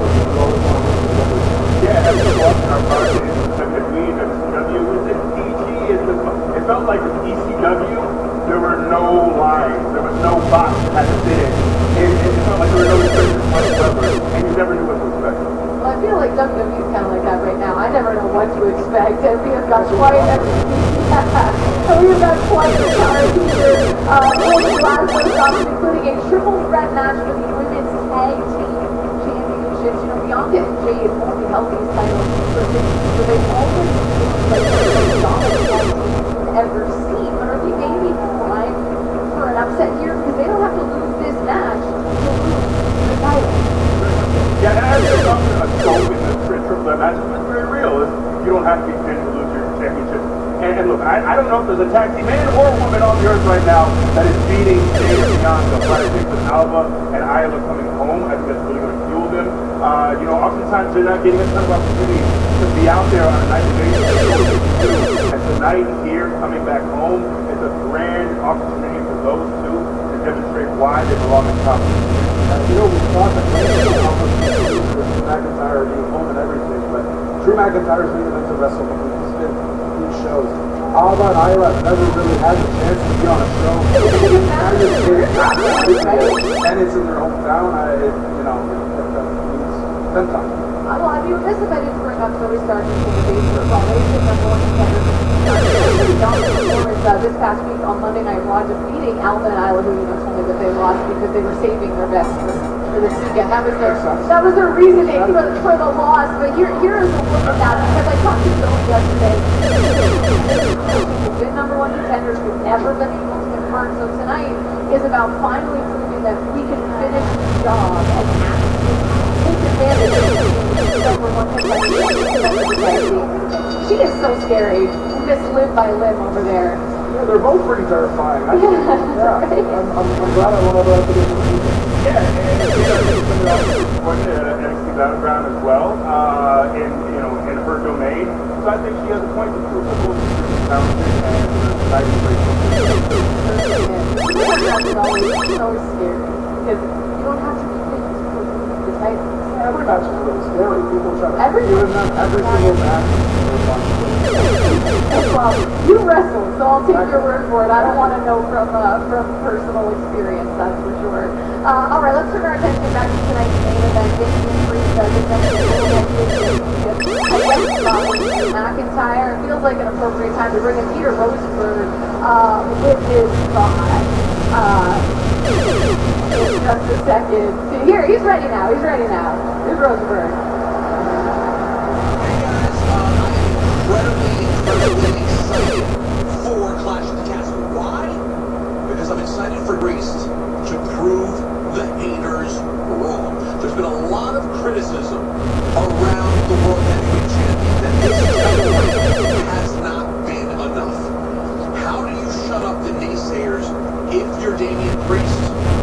You go on the road, you go across the pond, and you face off against the hometown hero, Drew McIntyre, and you come away and still you're World Heavyweight Champion, and that is what I see happening today. I don't know how Damian Priest gets it done, but by hook or by crook, I have faith in this guy. I also think that this will be a factor in my opinion, guys. There's an immense amount of pressure on Drew McIntyre, not just because he's in Glasgow in front of his fellow Scotsmen. Not just because of that, but because of the amount of pressure that Drew McIntyre has repeatedly put on himself to prove to himself and to the WWE Universe that he is worthy of that massive championship moment, right? He had that opportunity at WrestleMania. It was there. It was in his grasp, and it slipped away. And now there's even more pressure on him when he takes on the World Heavyweight Champion. So, I'm leaning towards the guy from New York, the Boricua, who was, by the way, you see the people cheering for the World Heavyweight Champion at the Puerto Rican parade last week. They're going to be cheering again, and still your World Heavyweight Champion, Damian Priest. Back to you, Vince. Good job. I'm the New York guy. Not surprised. Glasgow, do we agree with Rosenberg and we think Damian Priest is walking away World Champion? Do we agree? Sounds good. I don't know if you guys saw the kickoff press event yesterday with Drew McIntyre and exchanging some pretty honest blows with each other. Drew McIntyre said, my 5 minutes as champ at WrestleMania before talking about the Drew McIntyre reign. And Damian said, you do a lot of talking. It's kind of all you do well at this point. Who do you think is winning the battle of words here in the lead up to this match? Well, it's funny because in the interview he did with Drew, he talked about how he thought that Damian was going to win. I actually told Drew something very similar a few years ago, that I thought he was just a plain tough guy, come out here and talk with big tough voice, but I didn't buy it. I feel like that's the difference Drew McIntyre now. And he's obviously taking his game to a new level. Also, he really likes, we can't say Twitter anymore. Yeah, he loves editing. He's good at that. Yeah, he's been all right. Yeah, he's not, yeah. Right. But the issue here is, that's not how we resolve matches. It doesn't matter. Yeah. Right. Much as the ball as well. That's all those things. Right. That's how you win matches. That's true. Yeah. fetish is like exactly. Yeah, I do agree. Let's go back to We're agreeing. Oh, Yeah, sorry, did I leave you hanging? You did. Oh, No, no. it's okay. I'm predictable. Okay, well, let me ask you this. McIntyre, right? You've done a lot of word about some of the things that have happened to him. I heard Cole talk to you guys about everyone kind of gets once in a while. This stuff hangs on to it, and he's talked a lot about what he deserves. If he loses tonight, how does he come back from that? Where does he go from there? If he loses, I don't know if he comes back. He might just stay here permanently, never leave Scotland. Try the right move. There is so much into this that people are so primed. He is voicing the opening package for the show. This show is built around Drew McIntyre. I can't see it happening. Although maybe he's going to have a lot to say about that. And I feel like in this whole narrative as well, I feel like we're kind of almost losing Damien, who is our world champion. Let's not forget, this man also has more motivation. He's been open. He's been all the way. He talked about all the challenges he's had in his own life and career. He's not coming in here just to drop the title. Well, I'll tell you what. Focusing mostly on Drew McIntyre in this, I'll shift the focus to Damian Priest a little bit here. See, I actually think there's more pressure on Damian Priest because of everything that's going on with the Judgment Day. The fact that if Damian Priest loses that World Heavyweight Championship tonight, it'll be the first time in 441 days that the Judgment Day have not had a single title in their possession. This is a faction that at one point had the Women's Championship, the Tag Team titles, the NXT North American Championship, and the Money in the Bank briefcase, which of course was then parlayed into this World Heavyweight Championship. So for me, you can't say you won Raw if you had all the glory and now you have none. And I think that's what's weighing on the shoulders of Damian Priest going into tonight. Yeah, I don't think they need to focus on that and take off all of that on obviously Judgment Day, whatever happens with that. He's got to put that behind him and focus on what matters. He certainly does. All right, we are getting closer and closer to the beginning of Clash at the Castle and continue to file into Oval Hydro Arena here in Glasgow, Scotland. And if you didn't notice, we've been promoting it online all week. Fanatic Fest is taking over New York City this August 15th. WWE Superstars and Legends are heading to NYC to meet you guys. Coach Rose, Legends, Hulk Hogan. It's all going down August 17th and 18th. You can get your tickets for all sports fans and players at fanaticfest.com. But tonight it's all about Clash of the Castle here in Glasgow, and it is a homecoming for one of Drew McIntyre.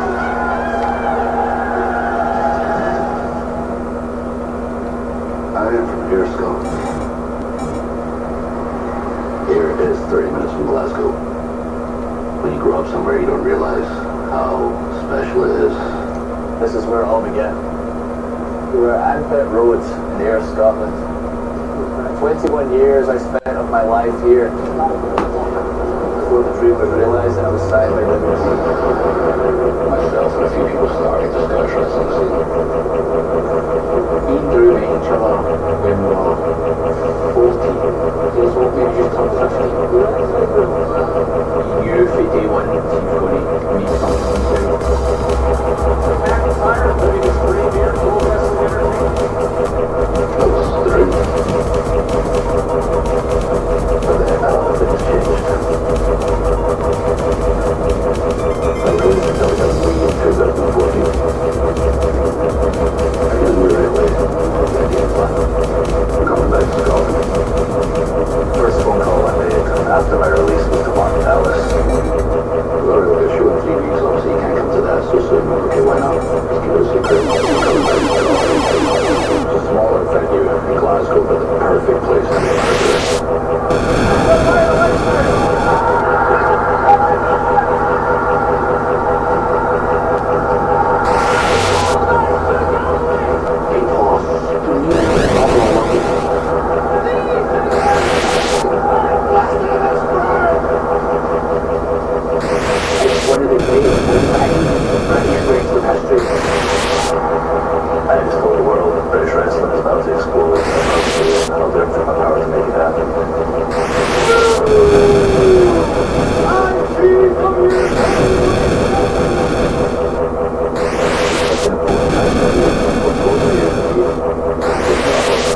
ready at SummerSlam.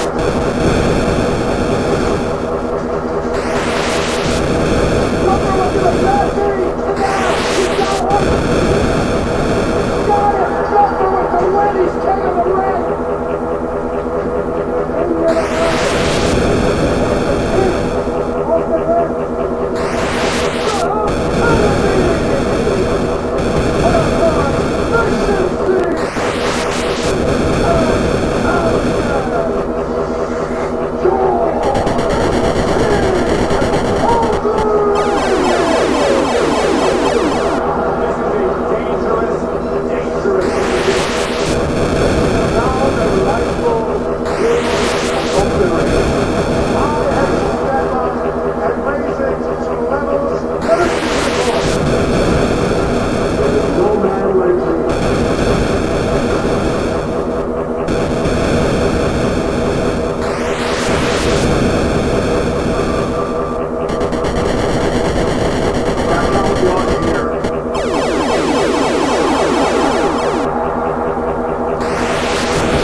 right, Kathy, thank you so much. Well, when it comes to Cody Rhodes and AJ Styles, gentlemen, someone's about to get humbled. Because this match does not end until somebody says, I quit. I mean, how much time do we have in the Oval Hydro? Because I can't picture either of these guys doing that. Yeah, it's all about We might still be here tomorrow. Right. I have a prediction. Much like a 2007 Paul Thomas Anderson film, there will be blood. Oh, It's a great movie.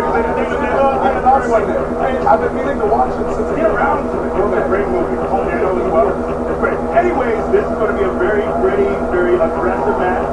We're going to see a side of the gentleman that's going to be very ungentlemanly. KO, if it was you going into this match against the likes of either of these guys, Cody Rhodes or AJ Styles, I don't know, what's your strategy? I'd go for the ankle. Okay. Because I feel like you break an ankle, you're in trouble. You can't stand back up. You gotta say, I quit eventually. Right, or a badly stuffed toe as well.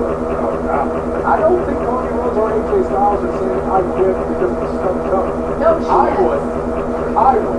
Them? No way. I mean, Cody Rhodes went through a Hell in a Cell match with a torn pec or whatever that. Yeah, but he never went through a Hell in a Cell match with a broken ankle. You see what I'm saying? You know what? Touche, sir. Yeah. Touche. How about this? And I heard Cole mention it. AJ Styles never had an I Quit match in WWE, but he had a few of them prior to his time in WWE. He's undefeated in I Quit matches. Is Cody Rhodes potentially bitten off maybe more than he can chew? Does experience matter here? Well, Cody made a point earlier about his mom. Cody bringing his mom. That's what it makes me worry. Previously going Rookie mistake. You can't bring family members into the right, not into a match like this. Pointed out, please. I never lost something. Right.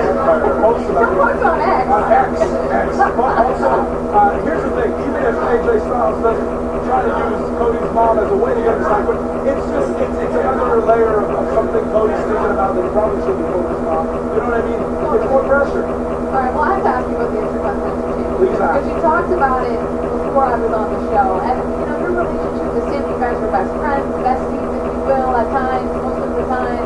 Why do you think Sami Zayn has inserted himself into this Alpha Academy drama the way that he has, instead of just focusing on carrying the title that he worked so hard for? Well, in all fairness to Sammy, I don't think he really inserted himself into anything. I think Chad Gable inserted himself into Sami Zayn's business. Because once Sammy beat Chad to earn the title match at WrestleMania, Chad never got over it. And I think it was simmering, and eventually, you know, even though Sammy gave him a fair title match in Montreal, Gable couldn't handle the loss, and now here, this is where we are. But I don't think Sammy did anything wrong. Fair enough. And I think he does wrong things all the time. Would you like to say more on that? I got so much. Yeah, and I know Sammy as well. He is not a believer in corporal punishment. He saw that film come out. He said, "Not on my watch. Not on my watch." Is there a match? I assume you're most looking forward to Sammy's match. Is there a match you're most looking forward to tonight? That's a great question. Yeah, I quit match for me because it really requires so much of you as a superstar. Being in the ring, any normal match, you know, it requires a certain level of courage and guts. But an I Quit match, how do you come back from an I Quit match if you lose it? I mean, if you have a broken ankle. That's so you really thought this through. You're like, if I'm the opponent, I'm breaking the ankle, but if someone breaks my ankle, it's a perfect excuse. How am I supposed to do this? Give me an I Quit match, I'm going for the ankle right away. I'll tell you what, I would actually love to see you in an I Quit match. I think you would go to some extreme lengths, maybe some flashes of ECW would come out, right? Yeah, please give me a weak opponent. All right, well, I think it's almost time here for Clash of the Castle together. Here we go. The packed house behind me here at Oval Hydro Arena. They are very excited as we make history tonight here in Glasgow, Scotland. We are kicking things off with the undefeated WWE champion Cody Rhodes taking on AJ Styles. Who's going to say I quit? Oh, the I Quit match is starting.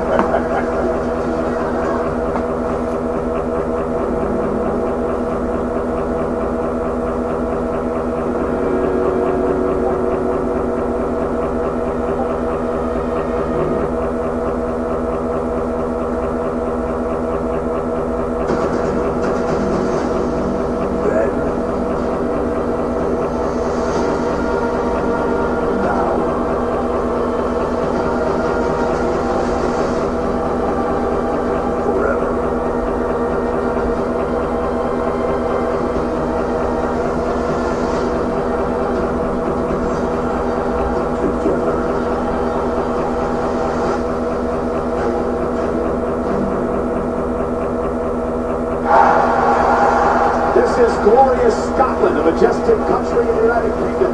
Marvelous rivers and rocks and islands and castles and seas. And this is Scotland's largest city, Glasgow. It also has the country's largest economy, buoyed by the Scottish event campus, home to the OVO Hydro, which tonight hosts Scotland's first ever premium live event, Clash at the Castle.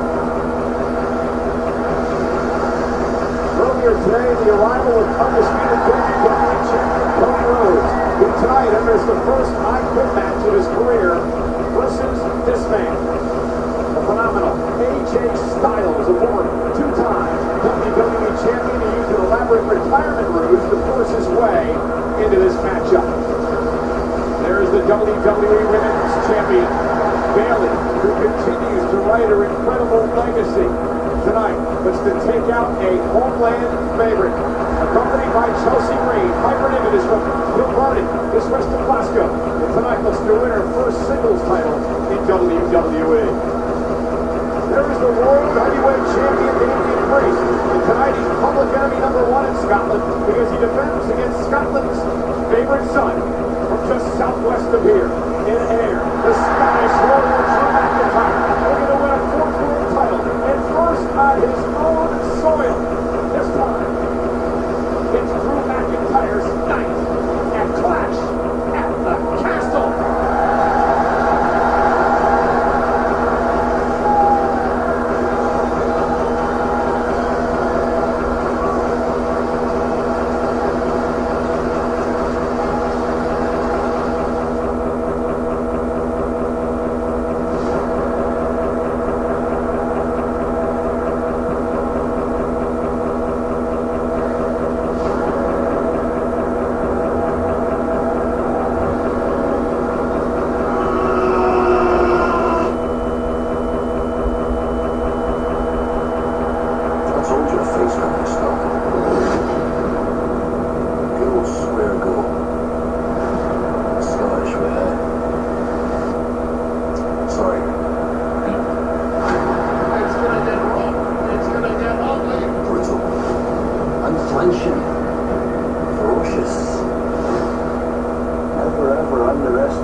Okay, here we go.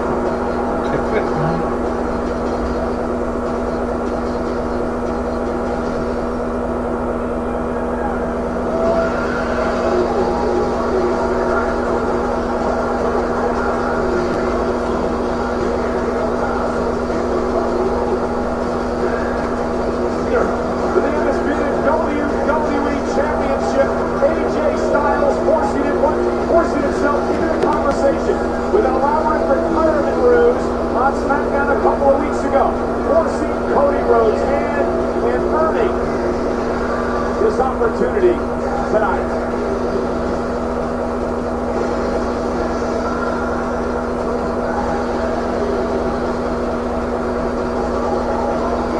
Determined challenger making his entrance into extremely hostile territory in Glasgow tonight.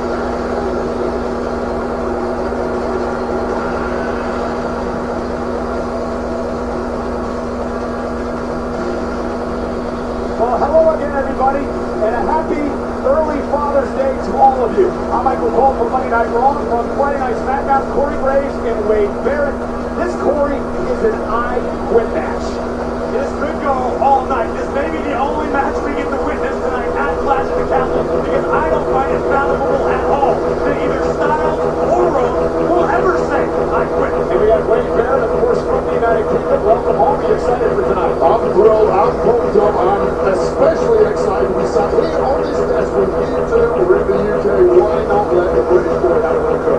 Who is going to say, I quit?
Okay. You have to do more than break your opponent's body in an I Quit match. You have to break your opponent's spirit, which history has taught us. Both of these superstars have the heart. Do they have the will? Are they willing to cross that line in their mind to go deep into their deepest fears and desires to stop their opponent? Because that's what it's going to take. You've got to leave humanity at the front door tonight. Embrace your worst demons and let them play.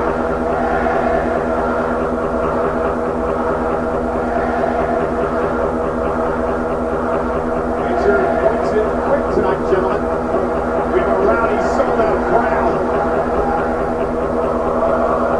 Flash elbow.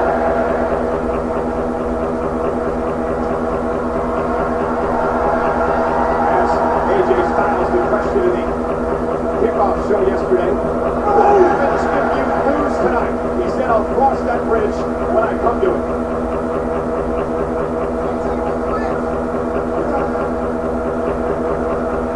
Seriously? For the official tonight, Dan England. That's a little early. One of these men, other words, I quit.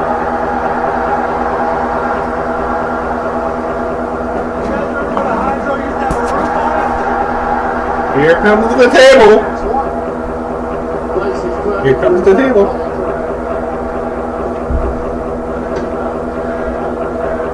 Table, table, table. WWE fans will get again. Perfectly legal. The I quit scenario.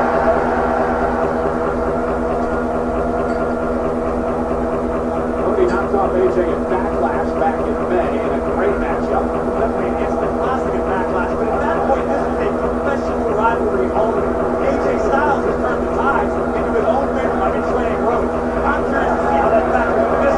Oh!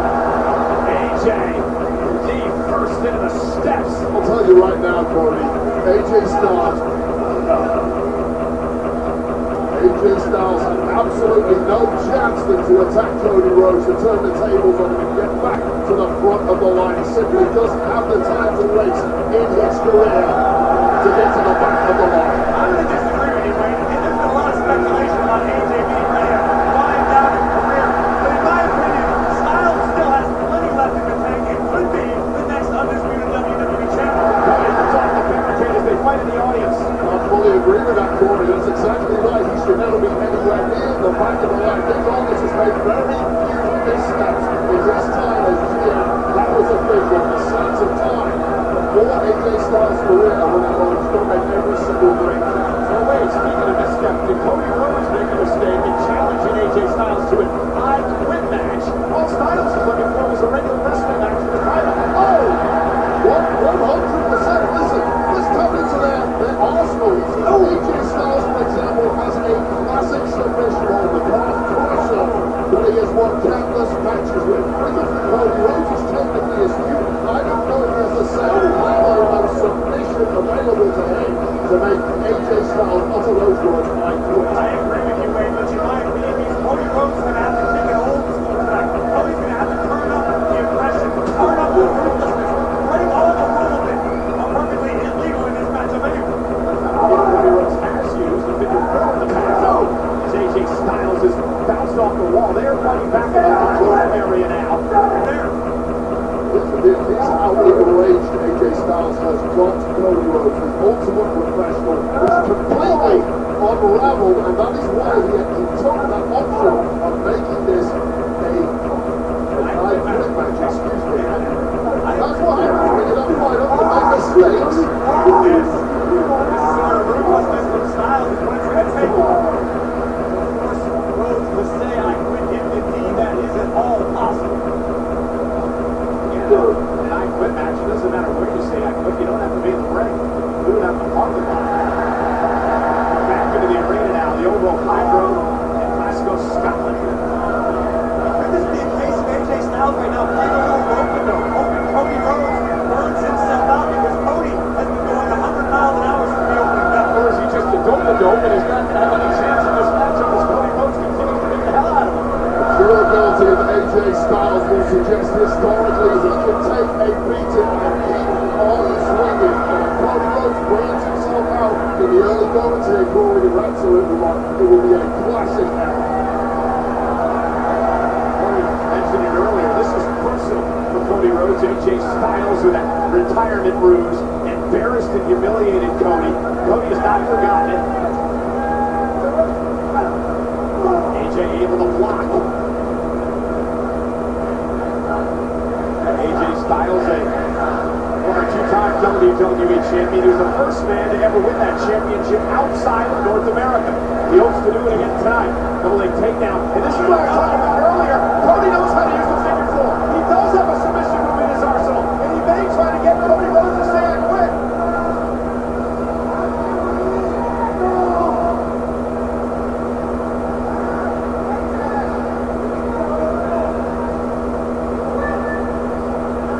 This is just a testament to the grit of AJ Styles, trapped in an agonizing submission hold. His ankle could snap at any second. Cody applying the pressure. And again, remember here, guys, the ropes don't force a break because there are no disqualifications. I think AJ is about to realize This is where you can use those rope for leverage at least to get out of the hold, and that has worked finally for AJ Styles. But is that damage already done? Styles spent a significant amount of time in the figure four leg lock submission. Curious to see how that factors in as this match progresses. You know, and I talked about this in the kickoff show yesterday, guys, and I don't know if you agree with me or not, but there's a lot of critics who don't believe that Cody has what it takes to get down and dirty.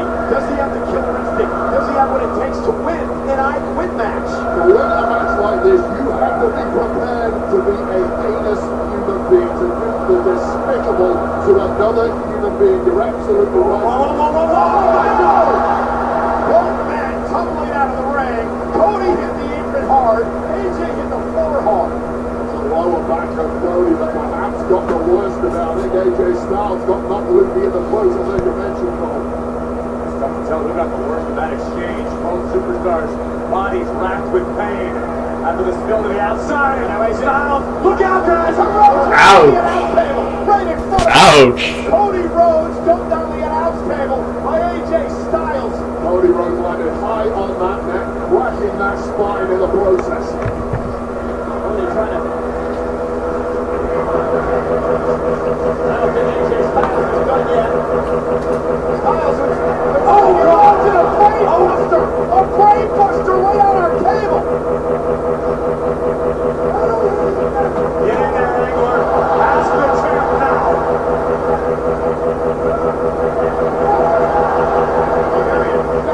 No. Cody Rhodes, after being...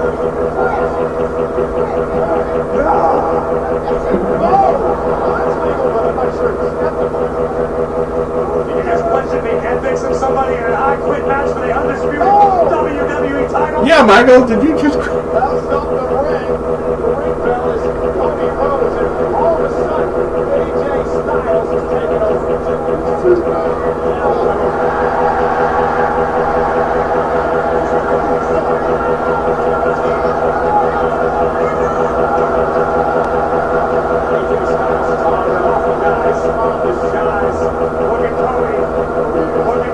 Busted wide open. I believe that is a face bounced off the ring bell table.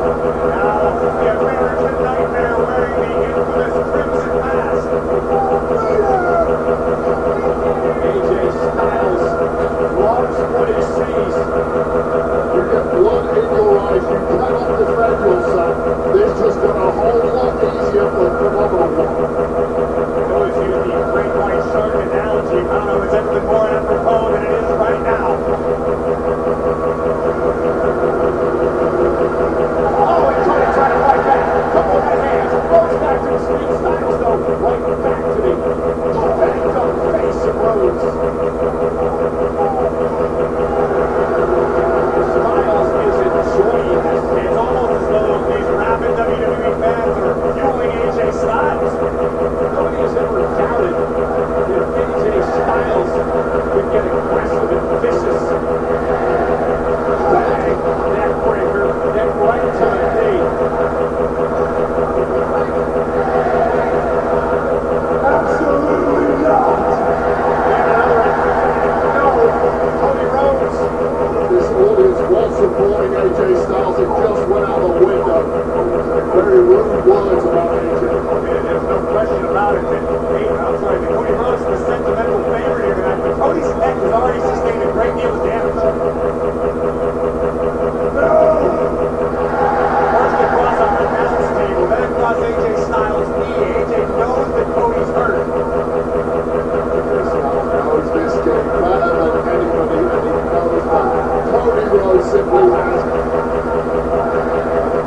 unbreakable human spirit. He's fighting back again. Again, physicality of an I Quit match. Also, the emotional toll. The humiliation. Having to utter the words I quit. Imagine being a champion for you. That's the way you lose the title. I have to tell your opponent, I can't go on anymore. I gotta quit. I'll tell you, let's make it a little worse. I have to say I quit not only in front of the WWE Universe, but for your feet, in front of your own mother. That would crush Cody Rhodes.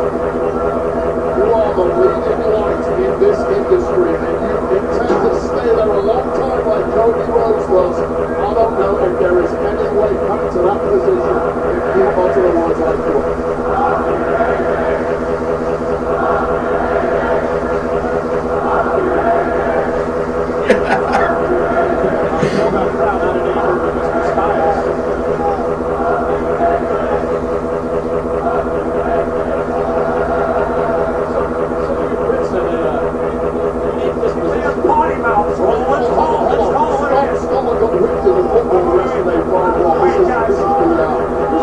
Now this might be the end of Cody Rhodes. Wade, we saw this 2 weeks ago. When Styles between Cody. Styles is looking.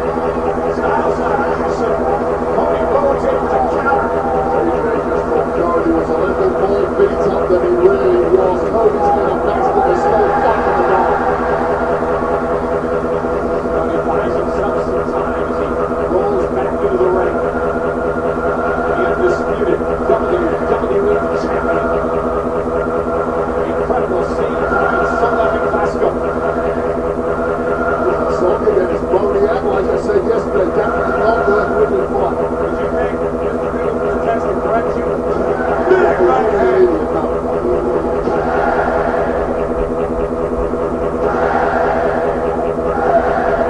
Yay! Yay! Here comes AJ Styles. There's those quick combinations by Styles. Whoa, disaster kick!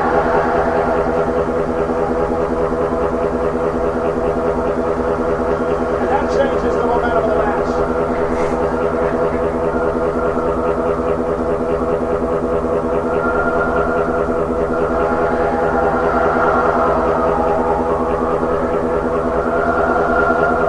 Measuring his man.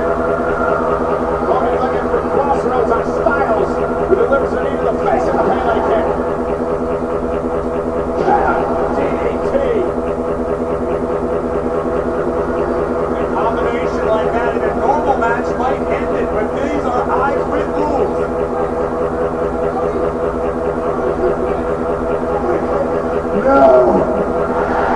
A defiant Cody Rhodes, and now look at Styles, fish hooking the mouth of Rhodes.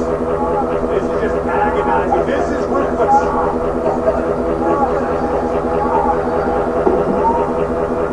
Pointing the elbow to the nose.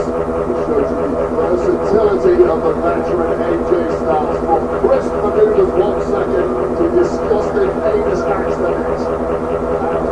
Nasty belt building on his left side, left shoulder.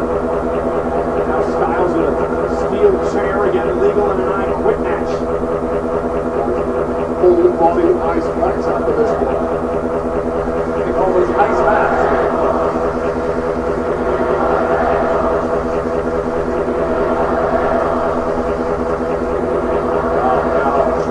Styles up, looking to severely injure Cody Rhodes. This is the name of the game. What evidently cripple a man like this? Rhodes is caught inside the steel chair, and AJ Styles, no! Trying to break the neck of Rhodes. This is what it takes in an I Quit match. You have to be willing to break your opponent's body. You have to jeopardize their health, maybe their own career. And again, Cody with an emphatic no. Cody is a danger to himself at this point. There's nothing the referee can do to prevent any of this. Take another look at this. Hard as it may be to watch, AJ Styles looking to end the reign of the American Nightmare. Another weapon introduced. Kendo stick being held by Styles. Oh, goodness.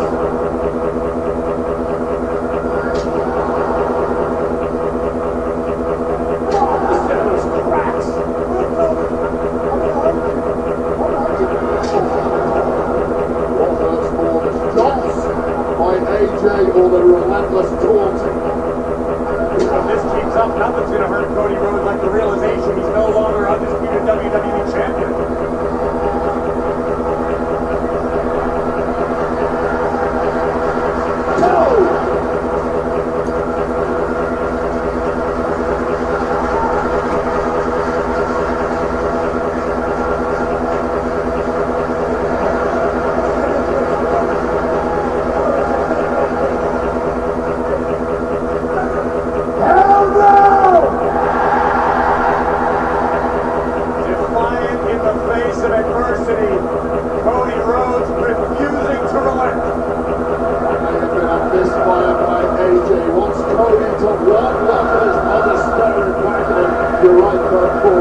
heavyweight war.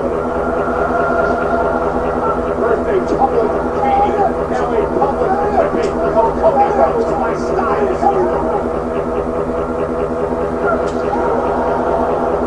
got to be getting voice flashbacks to a certain kind of loss.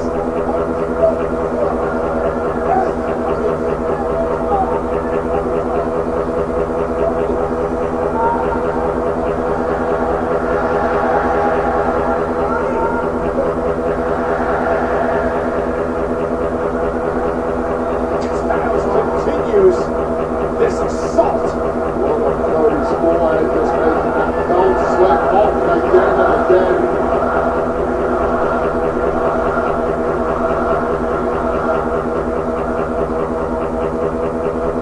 And Styles now. Oh, yes, yeah. No refuge from Cody Rhodes anyway.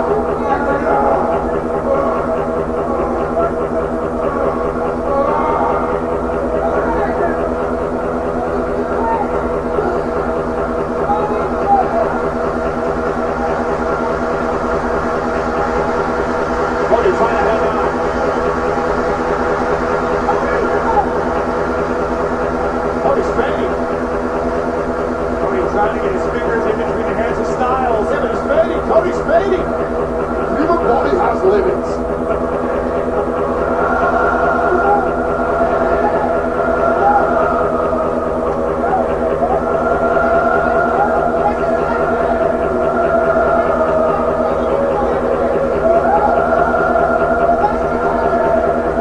Cody Rhodes has passed out, but the referee is explaining to AJ Styles that Cody has to say, "I quit."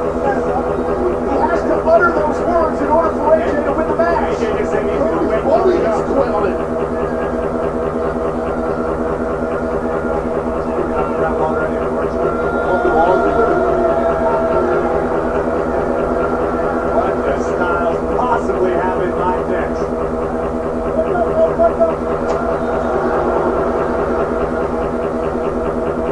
Well, this is a normal match. Styles would have won with a pass out by Cody Rhodes.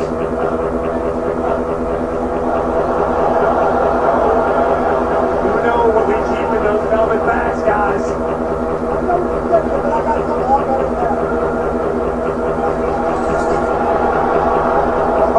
Handcuffs. Styles keeping us all on our toes. Somebody used to keep a snake in one. And now AJ Styles is going to handcuff me, the undisputed WWE Champion. Okay. This is not going to end well for Cody Rhodes. Oh, he's defenseless. Cody Rhodes is defenseless. He's handcuffed. That's diabolical. As it is brilliant. And the public painting continues. AJ Styles unloading. Rhodes is writhing in pain.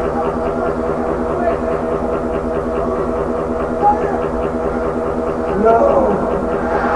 A defiant champion, a very proud champion. Think about what Cody Rhodes went through.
Okay, that was interesting.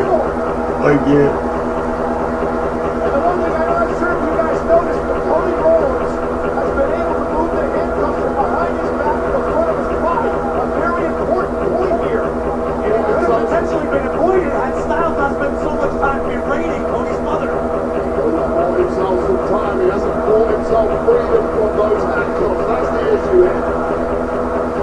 Cody dragging himself over to the key that was also in the bag of the handcuff by Renegade.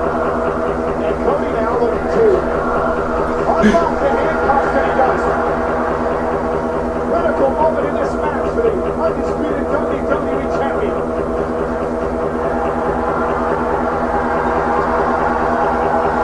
What an incredible way to kick off Clash at the Castle.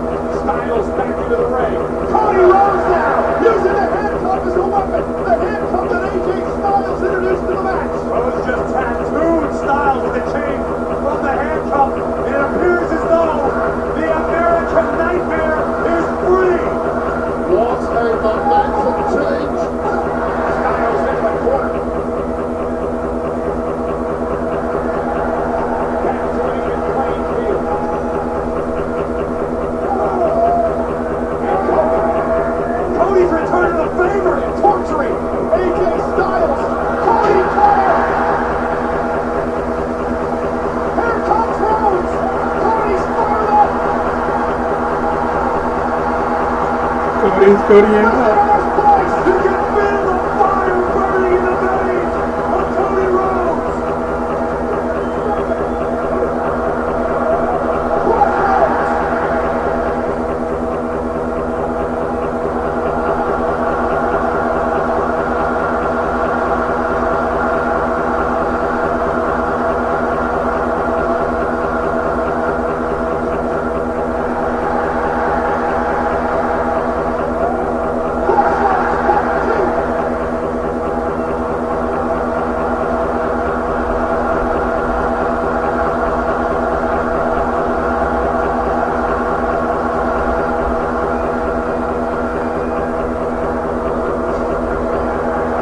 Steel chair, center of the ring.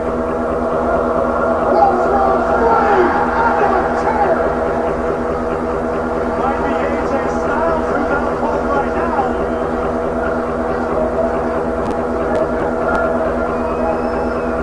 Cody Rhodes is blaming off the official telling him no consequence. Cody Rhodes wants to inflict more punishment, more damage.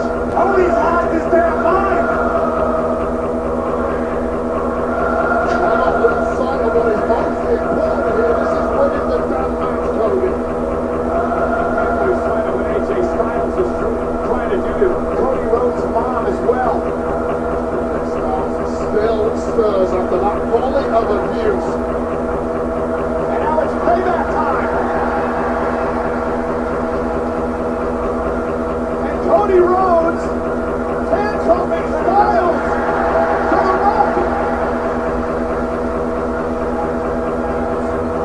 AJ Styles in danger of falling on his own sword. Somebody's about to get an ass whipping.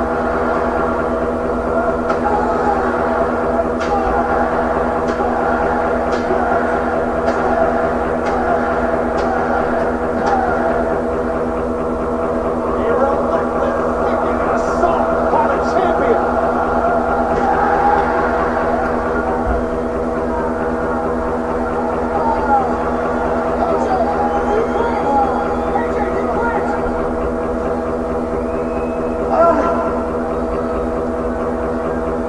Screw you, Cody Rhodes.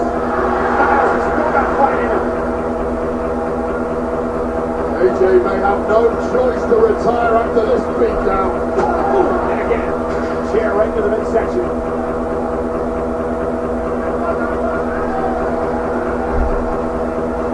And now Rhodes, steel steps in hand. Remember, AJ Styles is pretty much helpless. Handcuffed to the second rope. That key is nowhere in sight. AJ Think Styles. about this. If you're AJ Styles and you're handcuffed and you're helpless and the man just threw steel steps into the ring and you're watching this, Start praying. We're way beyond wanted here.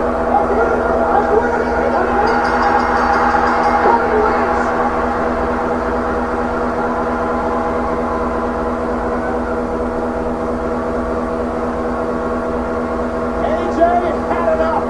A matter of self-preservation for the challenger tonight.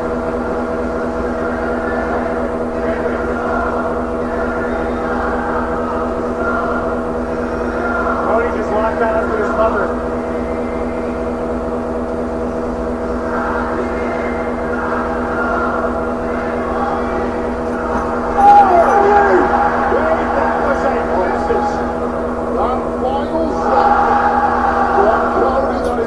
Okay.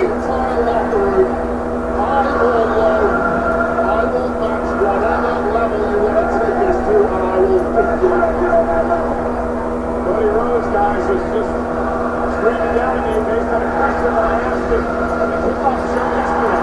Can you get down and dirty when you need to? Cody Rhodes proved tonight that he could. Here's your winner!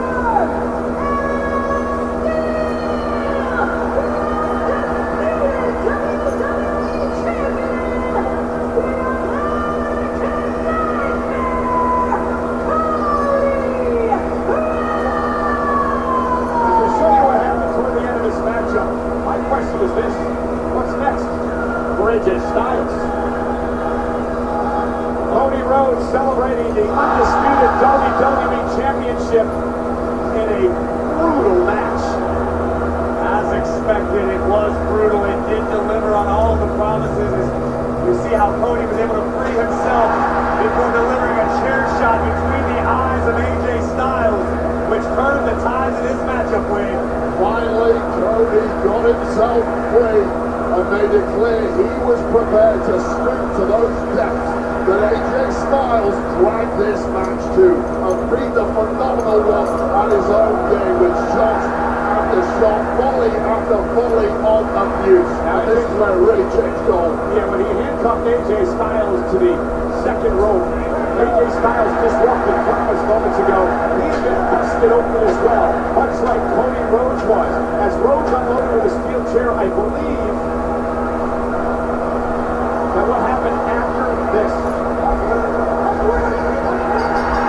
I believe the steps after the match, Corey, are what busted AJ Styles open. No doubt about this. AJ Styles will remember this match physically for the next week or two, emotionally for the rest of his career.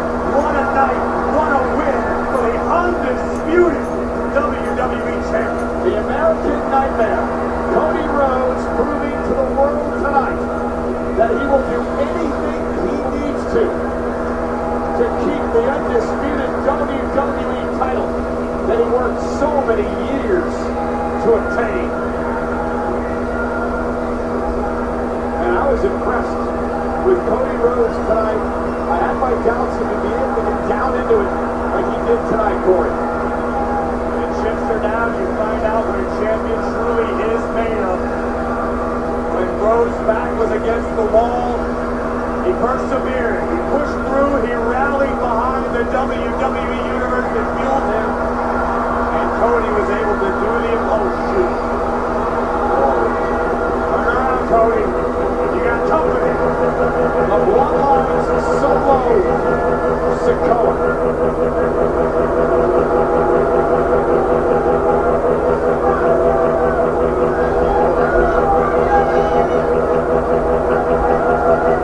Oh, they got from behind.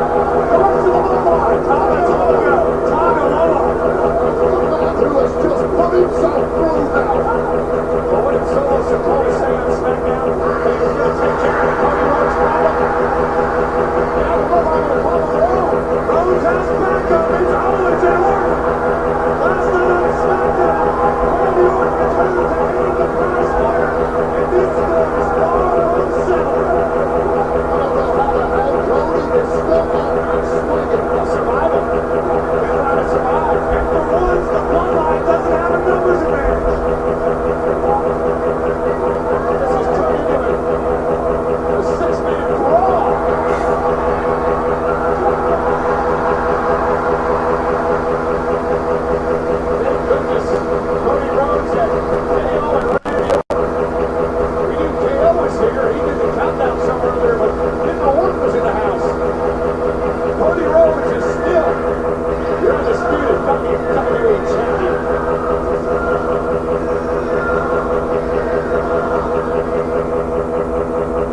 August 17th and Sunday, August 18th. Get your tickets for the ultimate event for all sports fans and collectors at fanaticsfest.com.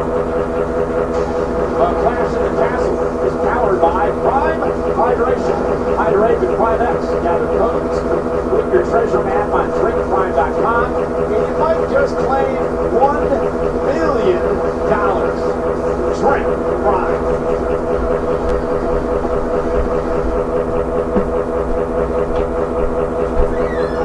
When you spend your whole life surrounded by things, raised by the bloodline I was,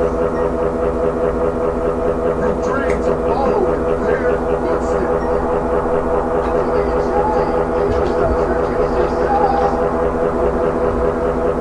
You want to honor those who paved the way. And you show the right hand man for great things takes. You control your own destiny. You're done with all the disrespect. Sick of being pushed around. Then once you earn your respect, there's only one place you deserve to be.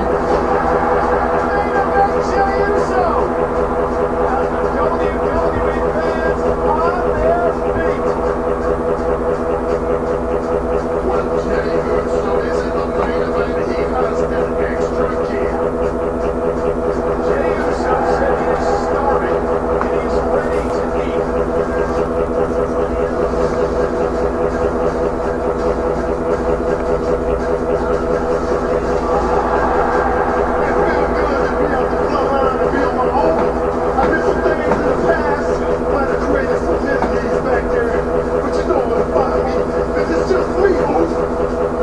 He has a lot to prove to the world and he's fighting for his legacy.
Submission will win the gold. inside look. The tag team here in Scotland. We are out from the ground up in Scotland. We're very proud. We're very proud to be Scottish. We've always been finding people. We will take anybody on. One of their own separate anything. Every single one of us shows up to represent the name on a very big stage. We will walk out with championships. We're coming to take over WWE in our hometown, and the full of Scotland will be chanting and cheering for us.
Bianca Belair is able to get out of harm's way.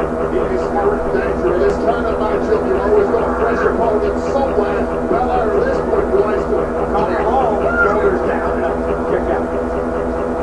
The uber athletic, three-time women's world champion Bianca Belair. EST and WWE. That suplex. veteran of this tag championship team.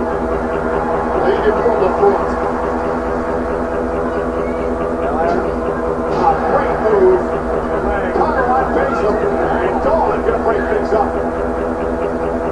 Dawn as former tag team champion. NXT tag team champion. Woman, she just tagged in. Alba Fire. Here comes Jade Cargill and Zoe Stark. Fire debuted in 2009 here in Scotland, a three-time ICW Women's Championship.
Send a very special thank you to Wargasm UK for doing so good. The official theme song of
is never in his career been more dangerous than he is today.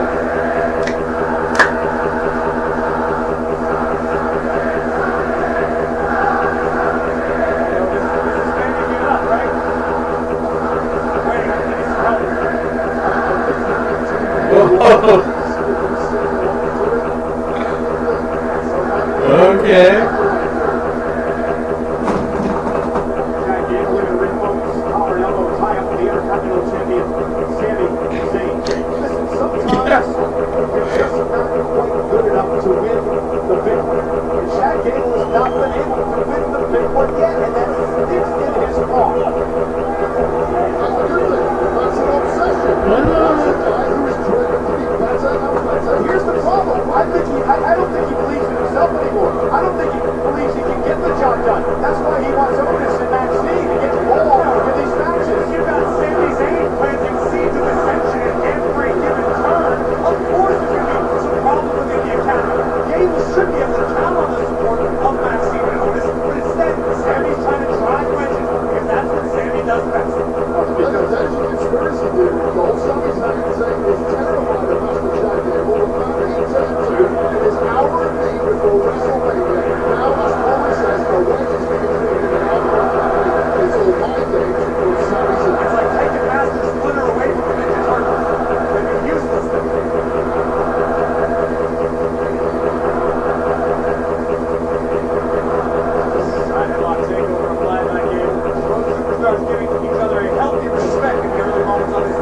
I believe the two people at ringside, Otis and Maxine, are suffering from Stockholm syndrome. When did you become a psychiatrist? No, Cole, listen. Otis and Maxine, they like the good life, the fun life. They like coming out, doing the whole shit thing. Everyone's saying, yeah, ha, laugh, waiting for our academy to lose. Hey, we'll see you again next week. Chad Gable is so much better than a court jester. And it's time people like you and this audience around the world start accepting. That's why you're my partner, Wade. We don't give Chad Gable his flowers. What was Maxine Dupree doing before Chad Gable the Alpha Academy? She looks great, but we didn't know what she was capable of. Otis not even a damn dump truck. Yeah, looking for the ankle lock. Sami Zayn wisely makes it to the ropes. Gonna have to force a break. I think Otis, Chad Gable to SmackDown. That's what I want to know, Corey. Is that Pierce is a veteran general manager? Oh, wow, Chad Gable. Turn up the heat.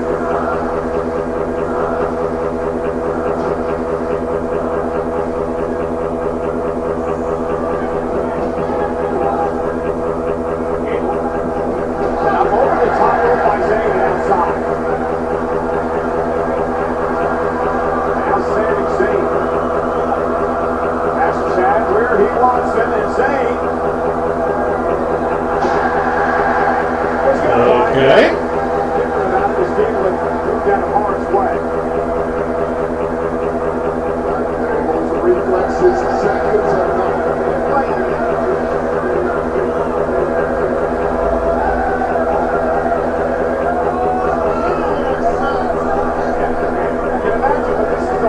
Meanwhile, Gable cares about his viewers. Poor Maxine is out here flipping around in a boot on her foot. She shouldn't even be out here at ringside. Gable still drags her out of here. How are you supposed to learn if you're not watching the master? You have to listen to the man. He's giving you technical advice. Here's how to do this. Here's how I'm going to win. I don't know, he's doing more gaslighting. All the people are Sami Zayn.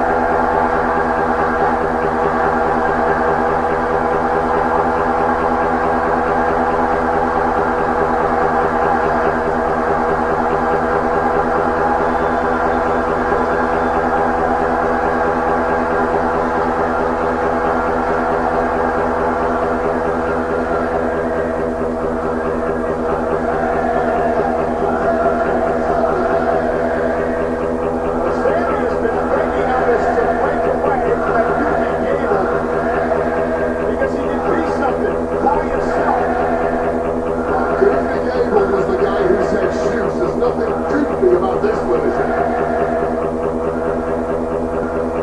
Owen! That won't sit well with the champion.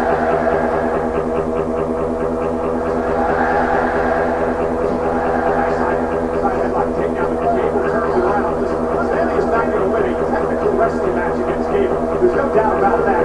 Maybe time and again going for that ankle lock. Sami Zayn has had it defended pretty damn well thus far. And just kick the wrist of Zayn and now attacking the shoulder. The left arm of Sami Zayn coming up lane here. That is the brilliance of Chad Gable. He kept going for that ankle. He knew that Sami Zayn would have that well scouted, leaving his shoulder, his arm wide open. Now the bullseye has moved. Nobody is saying that Gable isn't brilliant, but then he turns around and scores one, two. Then he turns around and he barks at Otis. I mean, he's an ass. That's what he is. He's an ass. Did you see how it should be doing next match you have? It's all a learning experience. It's a teachable moment as chase you in NXT might say. It's not what he said to him, Wade. Delivery the middle. I heard him. He's too good. No, the crowd was yelling. You did not hear what that man said. You see it, you hear it, but you want it. And now Gable turned his attention to the injured arm of the Intercontinental Champion, the left arm of Sami Zayn. Two shoulder surgeries on that arm. He's had a bunch of elbow problems. That is called scouting your opponent. Cover. Kick out by Zayn at two.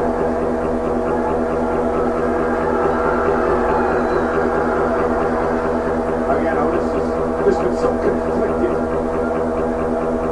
in recent weeks. It's all speculation. How many conversations have you had with Otis? A number, actually. I actually do my job. Resistant to change. My show anyway. How the hell am I supposed to talk?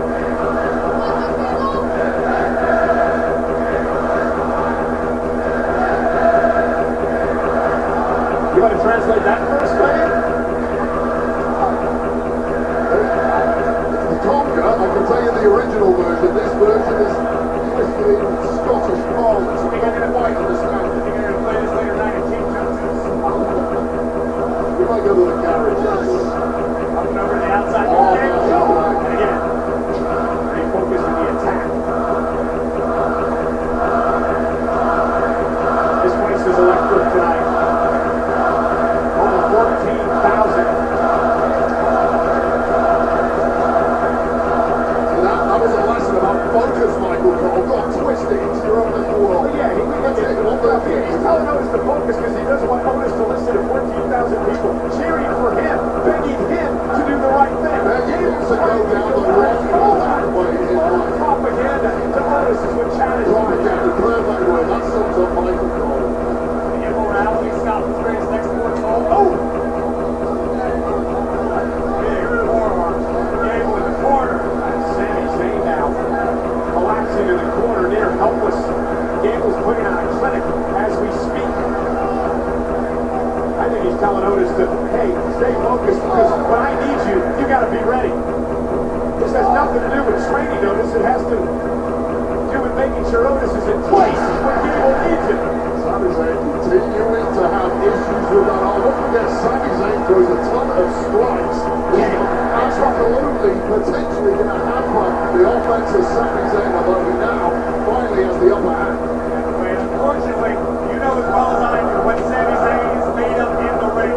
I doubt there's anyone on the roster with as much heart as Sami Zayn. I'll give him credit where it's due. Arm and durability is great, but he's fighting one-handed now. Chad Gable knows all about destroying a man who has a weakness.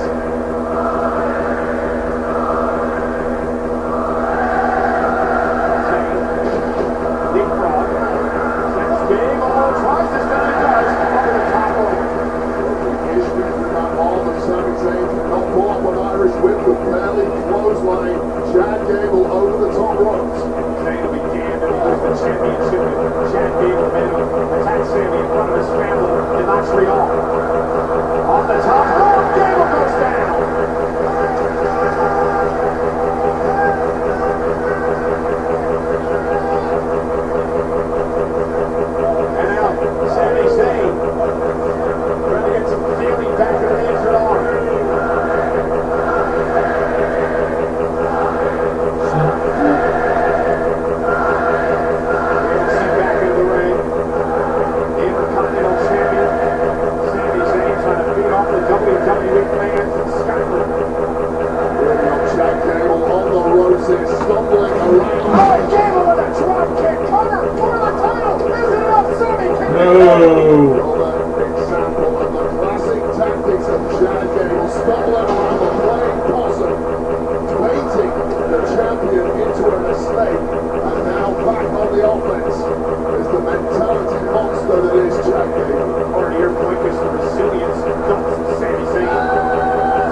this point, and Chad Gable just all over those issues like a rat. Vicious powerbomb by Gable, who's hustling toward the top turnbuckle. Gable from up top, Sammy halfway across the ring, flying headbutt connected for the championship, first of his career, Zayn at 2.5. Extreme levels of focus, extreme levels of intensity from Chad Gable, who continues to inch closer to that elusive Intercontinental Championship. Another look at the timing, headbutt executed by Gable, right to the shoulder of Sami Zayn, very nearly ended this, but not enough to do the job. And Sami Zayn, like him or not, is a survivor. German suplex. Gable continues to keep the arms locked. Zayn is running on fumes right now. Second German suplex by Gable. Instinct and instinct alone. Gable looking for a third. Sammy. A couple of well-placed elbows. Breaks the rib. Standing switch by Sammy into a turn of his own. And now Sami Zayn gonna like to punish Chad Gable. Gable landing high on the neck. Sammy looking for a third. Gable with a standing switch. Sammy on his own. Around and around and go. Sammy with the upper hand. Out of the house suplex, Spike Gable. Cover to retain the Intercontinental title. Kick out by Gable. Sami Zayn incapable of holding a leg on that ring. Used to that arm, it was a sloppy thing in the end. There was nothing Zayn could have done about it. Not even able to hold that leg, no matter how to win it.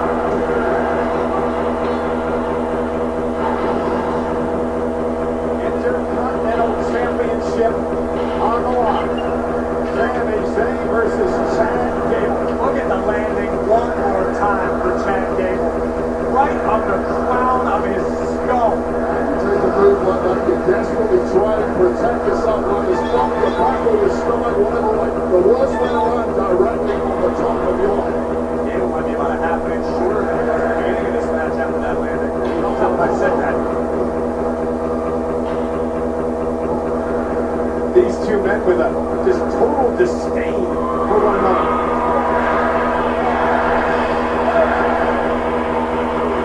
Gable firing back.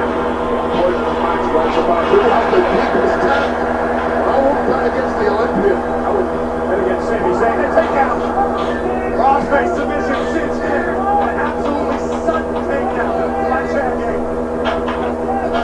Sami center of the ring. Is he going to tap him? He taps out. There's the tap. Sami Zayn, what can he do here? Never been closer to the Intercontinental Championship. He has to be merciless at this point. Zayn trying to make it back to his feet. Nice takedown by Sami Zayn. And Sami turns into one of his own. Sami with a crossface on Gable. Now it's Gable who they tap out. And how humiliating would that be? Possible to ever write off Sami Zayn. Just unrivaled competitive spirit that has seen a lot in. And now Chad Gable with his back on the ankle. Hits the ankle. Tracks Sami to the middle of the ring. Ankle locked in. Sami writhing in pain.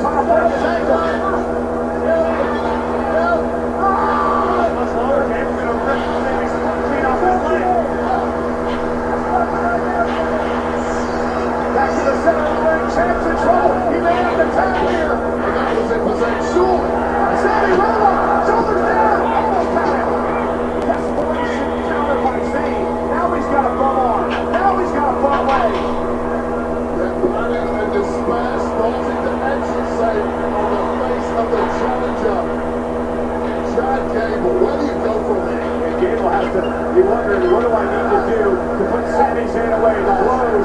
Gable just needs to stay the course. Maybe the last pinfall attempt didn't work, but Gable is still in complete control. He just nodded to Otis.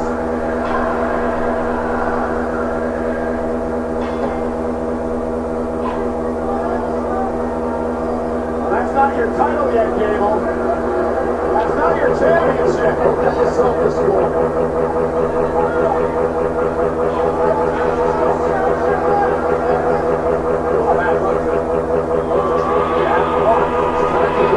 strategic to game plan here. Just trust the master.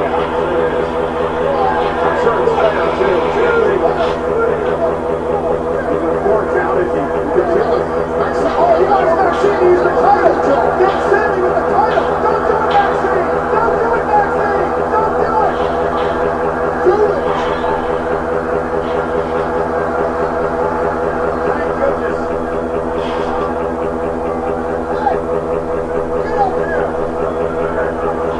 Get up here right now. Older and older. I don't think that's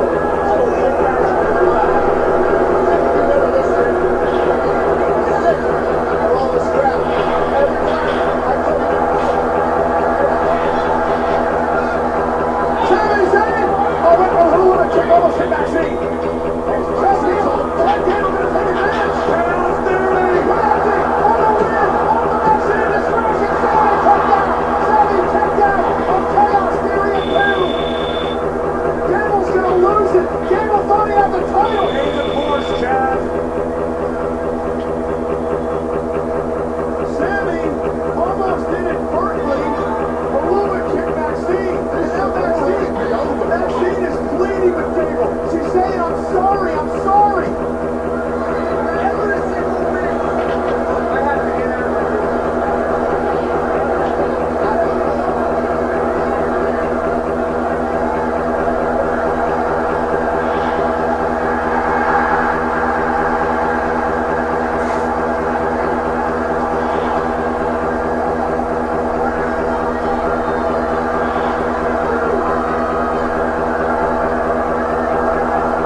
Sami Zayn! Otis shoved Gable out of harm's way. He took the bullet for Sammy. Wake up, Otis! Now Gable making a climb to the top turnbuckle. Turning it fire. Taking out both Otis and Zayn. Look at the urgency in Gable. Get Sammy back in the ring. Finish the job. Gable gonna go on top, looking for his patented moonsault. Chad Gable, top rope. Sammy right out of harm's way. Explorer into the corner.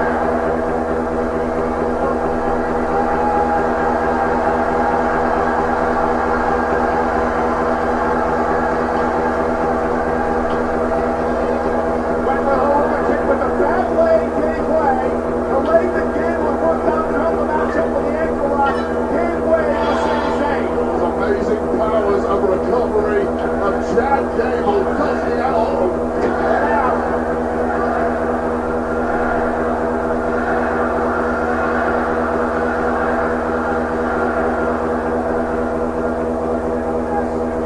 Sami Zayn now looking up. Hey, off the barricade. Tremendous balance, but Gable grabs the back leg. Now the ankle lock on the barricade. Somebody outside the ring will get to do a hell of a lot of damage in the meantime. Sammy's got champion's advantage. Gable's got a pin or submit Sammy. Inside of the ring. Oh no! Completely inadvertent. That was Sami Zayn's fault. Gable shouldn't have Maxine out here in the first place. I've been saying it since the beginning.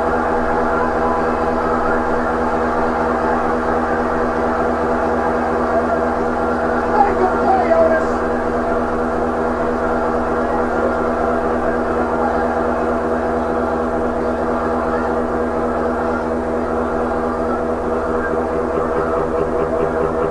Maxine has been nothing but an hindrance to Chad Gable in this match. And meanwhile, Gable is distracting the official, hoping that Otis does some more damage to Sami Zayn.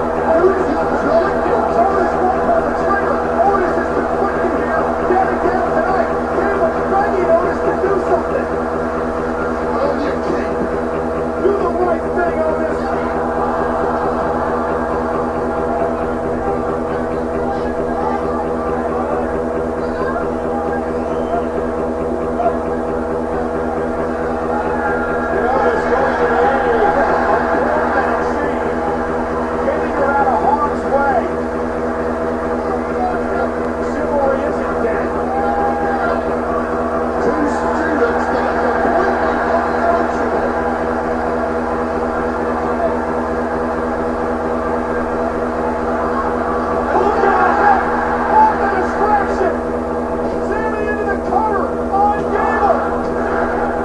Okay.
the victory. I hope a leg from Sami Zayn who continues to confound when he's in the worst situation, meandering his way to victory. But what the hell is this going to do to the mindset of Chad Gable? Chad Gable did not get the job done in the big one again. He tried everything. He tried to utilize the Alpha Academy. He tried to tap the champion out. But in the end, Sami Zayn survives. And he says, that's it. That's all the chances you get, Mr. Gable. This is done.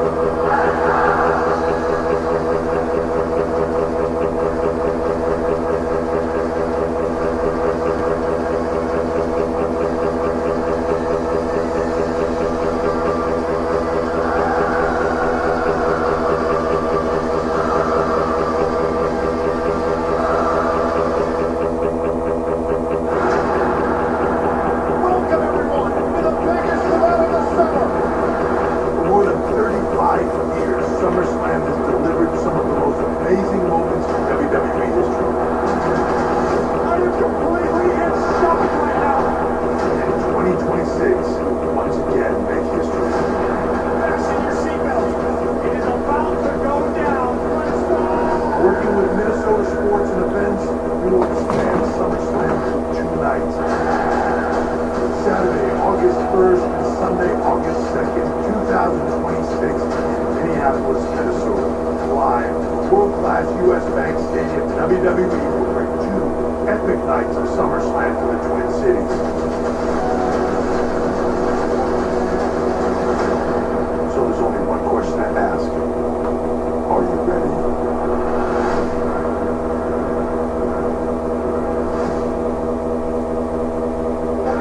Tickets for WWE SummerSlam at Cleveland Stadium in Cleveland, Ohio on Saturday, August 3rd are on sale now via Ticketmaster. Also on sale now, Friday Night SmackDown's live at Rocket Mortgage Fieldhouse in Cleveland, Ohio on August 2nd, the night before SummerSlam. Tickets are available via SeatGeek. For right now, let's send it backstage to Kathy Kelly. You know, Corey, I'm very excited for Cleveland, but right now I am here with Scotland's own and new WWE Women's Tag Team Champion. Saw you guys getting emotional out there after that win. Seems like a career highlight here tonight in Glasgow. What does this moment mean to you? It means so much, but you say people showed up to me tonight and winning those titles. It's exactly what it means. Shayna and Zoe, Jade and Bianca, they had absolutely zero chance of beating us when we had all of Scotland behind us. If she says all of Scotland, she means all of Scotland, and there was no way we were letting everyone of them down. You know, I think we'll be keeping these for a while. Well, thank you guys so much. Congratulations again. Heard the WWE Universe out there that they are behind you guys as well. I'm going to send it back out to Michael Cole. Thanks, Tabby. Nonetheless, the Scotland fans got to cheer for the new tag team champions.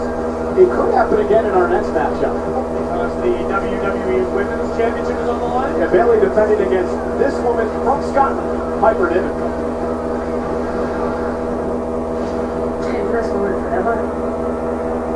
The moment that we stand in front of my family, friends, fans, believers, non-believers, and say, I did it. Piper Niven, not the woman to mess with. I've been digging and clawing my way out of the trenches and putting Scottish wrestling on the map. She's an incredibly talented athlete, and she's dangerous as the day is long. Some words I live by that my husband taught me. Let them know you were here. That's what I'm going to do tonight. And that's what I hope you're going to do tonight. Well, the ever-clever Bayley must fight to retain the WWE Women's Championship against the Scottish Piper Niven in her motherland after this break. For subscribers of Peacock Premium Plus, let's get an inside look at the vicious trials that have brought Bayley to this matchup tonight.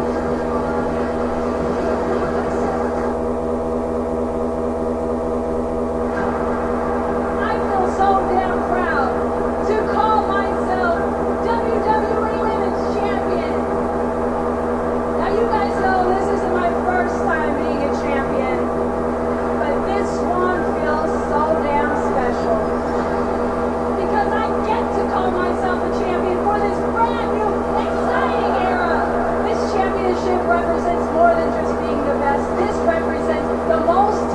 crazy locker room I've ever been a part of. You guys never gave up on my vision, and I thank you so much. Oh, wait a minute! Piper Niven just flattened the champion. Piper Niven has fire in her eyes and malice in her heart. This shows how devastating Piper Niven can be. And Piper's not done. Bailey's got something the rest of the roster wants. That WWE Women's Championship. At Clash at the Castle, I faced Piper Niven for the very first time. In Niven's home country, Glasgow, Scotland, Bailey defends the WWE Women's Championship against the Scottish bone crusher Piper Niven. And you're gonna be a loser yet again when Little Miss P finishes you. This means more than just a title match for you. I know what it means to wrestle in front of your family. It means everything. So as much respect as I have for you, Piper, I'm gonna have some damn fun beating you. I'm so glad that you have this respect for me and my journey. If it wasn't for the fact that you know nothing about me and my journey, I've been digging and clawing my way out of the trenches. So while you walked into a ready-made scene, dishing out hugs and high fives, I was busy being a trailblazer. And if you had any idea just how dangerous I really am, you wouldn't dare stand so close to me. And you can respect me all you like, but it won't stop me from drilling your head into the mat and taking that title off you. Home field advantage belongs to the challenger. What a collision this is going to be.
Piper Niven was brought up in Kilburnie, which is a little to the south and west of where we are tonight, Glasgow, Scotland. She said, I got tired of patiently waiting, and I started kicking down doors.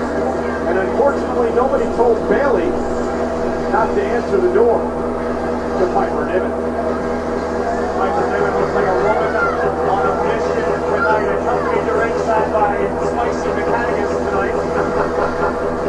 She was on the countdown show with me. She's a piece of work. There is a Scottish superhero by the name of Supergram, who I believe Chelsea Green has modelled herself on. But tonight is all about this woman's attempt in a London story career here in Europe. Tonight needs to be the crowning moment of glory for Piper Niven. WWE 2K24, the highest rated sports game of the year, is now 34% off for a limited time. And on June 26th, each icon Post Malone joins the DLC roster, the Post Malone and Friends Pack, adding to the game's roster over 200 superstars and legends, spanning across all the eras of WWE. Pick up your copy today and start your legacy. Piper Niven hoping to start her legacy tonight. The woman who began her career in Scotland as Viper.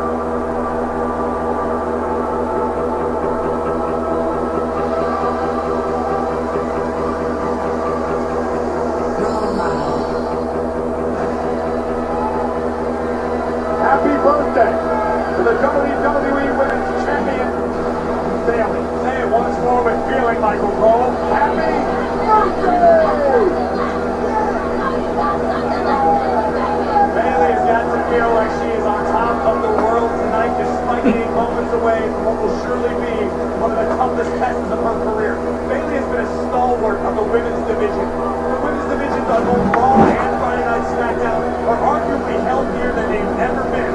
And this woman is no small reason why. Bayley loves that the women's division are thriving in this business. I said it yesterday at the kickoff show, and I mentioned, I think you're looking at a first ballot Hall of Famer here. I mean, Bayley is a four-time world champion, NXT champion, two-time tag, Miss Money in the Bank. She set a record in the Royal Rumble this year when she lasted 1 hour, 3 minutes, and 2 seconds with 7 eliminations to win the damn thing. Well, and we heard Bayley tell Piper Niven if you wanted a shot at the title, just ask. Niven chose the hard path, but either way, the destination remains the same. What do you do with the opportunity? Hugely uncomfortable with you saying anything nice about Bayley, Cole. She still says nothing nice about you.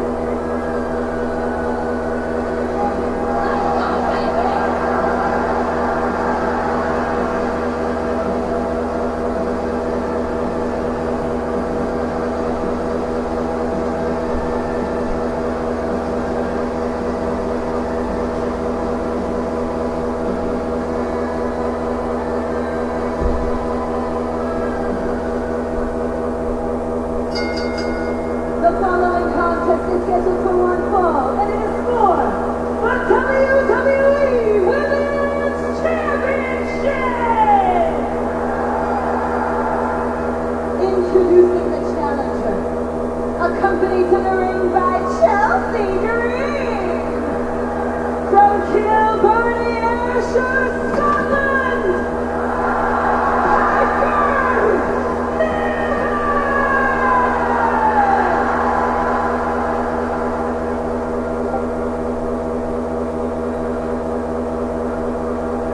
and her opponent from San Jose, California, she is the WWE Women's Champion,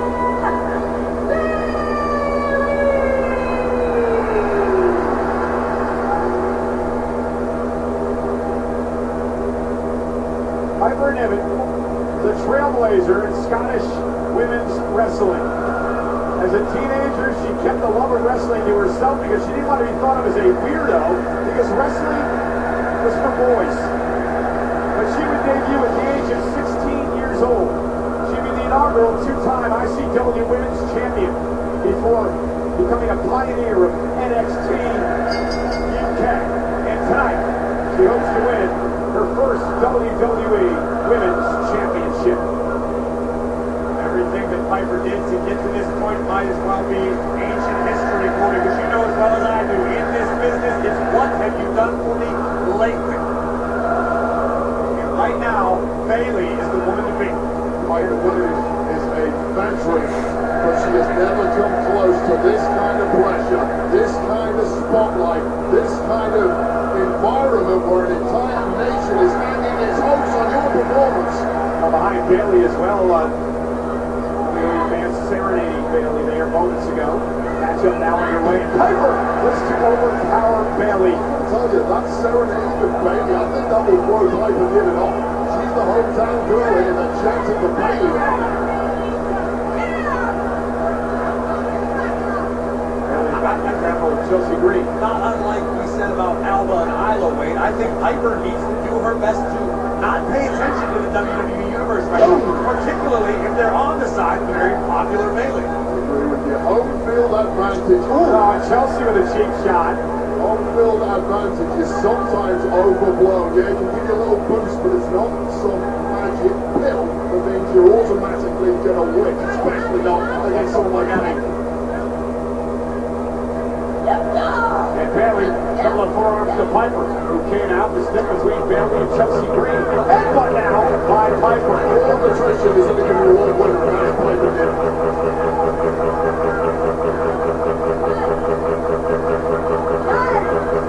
Chelsea enjoying this, especially after she inserted herself in this matchup. Whatever. Now Bayley. Waistlock on Piper. And Piper sends Bayley back to the middle of the ring. Look out for that running splash and that cross body. And Bayley able to keep out of harm's way. Now Bayley fighting back. Now listen, Bayley's used to battling powerful women. I mean, she had an unbelievable feud with Bianca Belair. That's we've got in Piper Niven. I'll take nothing away from Bailey, but this might be the biggest challenge. Come on, Charles! Checking on Piper. Oh, that's not good.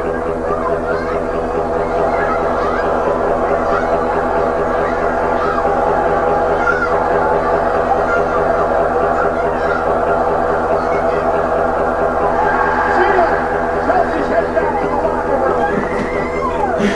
Really?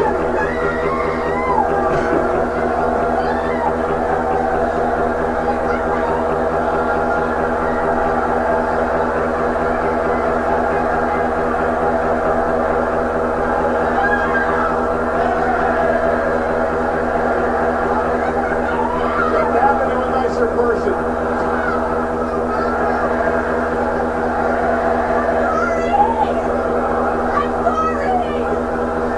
Chelsea Green was a little impressive, but a Piper Niven victory tonight. Bailey now roll up, trying to take advantage of the distraction and a kick out. Also, they've heard the WWE Women's Champion. If it happens, Chelsea Green ain't going to be out here to celebrate. And I definitely don't say it this way, but I'm questioning Piper's decision to even allow Chelsea out here to begin with, because Ms. Green has a tendency to be a bit of a liability. I know Piper was hanging out with Chelsea Green in the first place. I know they won women's tag titles together. Since then, why didn't she get rid?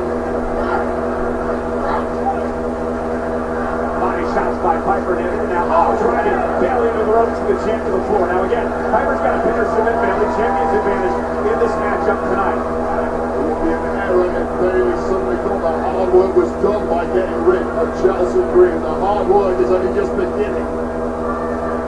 Oh, my goodness! Piper barely through the champion. Like a steamroller. And this might be Piper's night. Equal parts mean, moody, and magnificent. Watch again as Piper Niven crushes Bailey.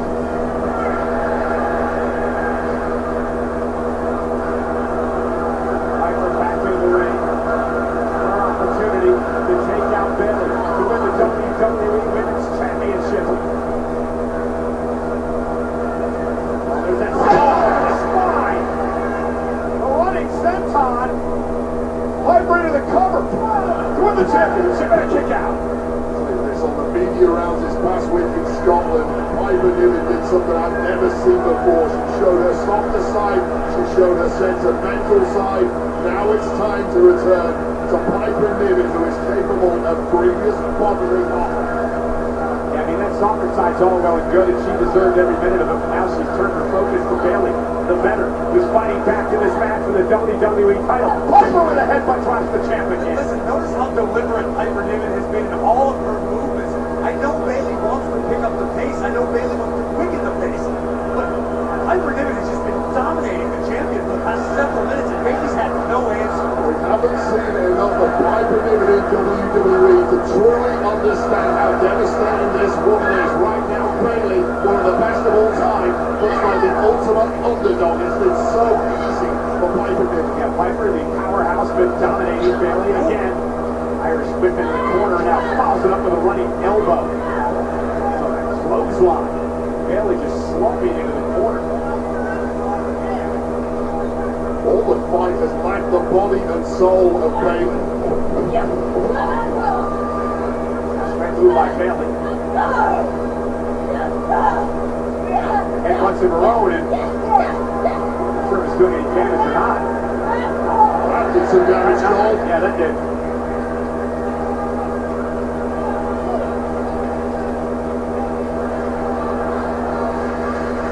Bailey just trying to hang on. The bulldozer against the push button here is just an unfair contest. Piper suplexing Bailey to the ring. She landed on her elbow. Yeah, and that is the worst way to land it. Piper trying to Piper to win the championship. And Bailey kicks it too. And here's what I'm starting to notice is I think it's Piper Niven who may need to push the pace. Look at that. It's a brutal landing. The elbow hip area and yeah, you're absolutely right, Wayne.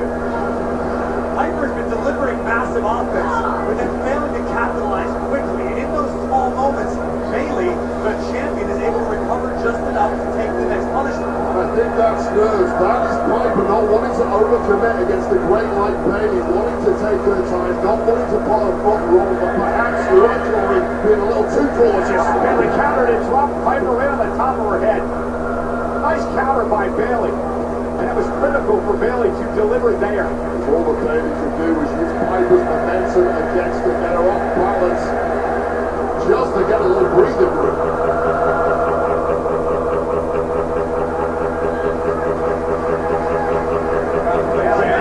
Suicide dive to Piper. Piper still now drops to a knee. Oh, driven spine first into the apron. That right there might be the most crucial move of the entire match thus far for Piper Niven. Just letting tables look like they were turning. That's when a challenger, a less experienced individual, can panic. No panic from Piper Niven. Straight back on the attack. Bayley driven into the corner by Piper. Piper's been absolutely perfect in this match. She's done everything right and she continues to get it right. He hasn't collapsed to the pressure. I agree with both of you. It has been extremely impressive in this juncture. Whatever Piper game plan for, she's been executing to a T. But now Bayley teed off by Piper Niven. Got a drink over the second rope. Bayley now. Oh! Hanging Piper up. Bayley going high risk now. This isn't a normal kind of offense that they're used to. But you've got to find a new playbook against an opponent like Piper Niven. Yeah, Piper seeing stars now. This is when we're really going to find out just how good Bayley is. Bayley top rope. Piper trying to make it back to her feet. Bayley now. Oh! And a bit of a rolling senton, I think, across the back of Niven. You need offense from the champion, but you know, that's the mother invention. Well, yeah, you also notice Bayley realizes it's going to take more than that move to keep Piper down. So she goes back up to the top rope. Now going to deliver the elbow to Piper Niven. Cover by Bayley to retain and a kick out at two. The brilliance of Bayley able to switch up her offense, almost go lucha style against a bigger, stronger opponent that a lot of her regular moves, a regular offense just will not work against. And the evolution of Bayley changed so much throughout her career. Always reinventing herself, developing newer ways to win. Want to be a comedian. Piper sits back. Running senton. Uh-oh. Cover for the championship. Is it enough? No. Bayley at two. Of an eye movement from Piper Niven was all it took for this match to be a detail. Power personified. Over 14,000 in attendance tonight. Glasgow, Scotland.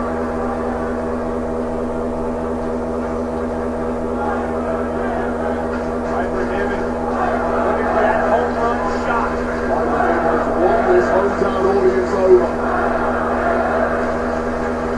Piper to the second rope. Bayley going to meet her there.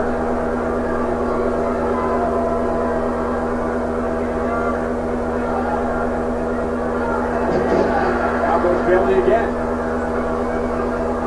Quickly back to her feet, getting herself out of harm's way. And Bayley! Oh, Bayley back!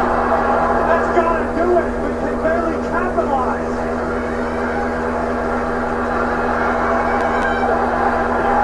Oh my goodness.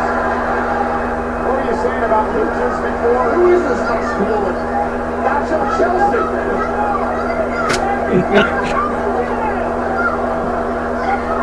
Oh, wait a minute! Cover by Bayley! Piper kicks out! Well, Nacho Chelsea saved the day. Yeah, referee Charles Robinson was over there dealing with a Chelsea Green and allowed to disguise herself, and now she's going to pay for it. Bayley taking the fight out of Green.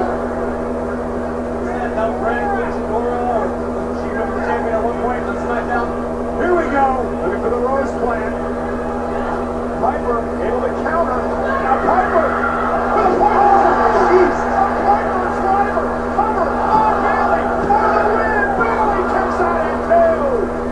I have no idea how Bayley has any feeling left below her neck. And she may not. Single landing, Corey. Look at this. This is brutal. My God, I don't know if it's the base of Bayley's skull or the top of her neck.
was able to pull the trigger when it mattered most, no matter how tiny the window of opportunity.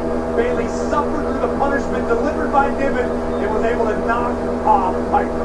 You know, through most of this matchup, Bailey looked overmatched, physically overpowered by Piper Niven.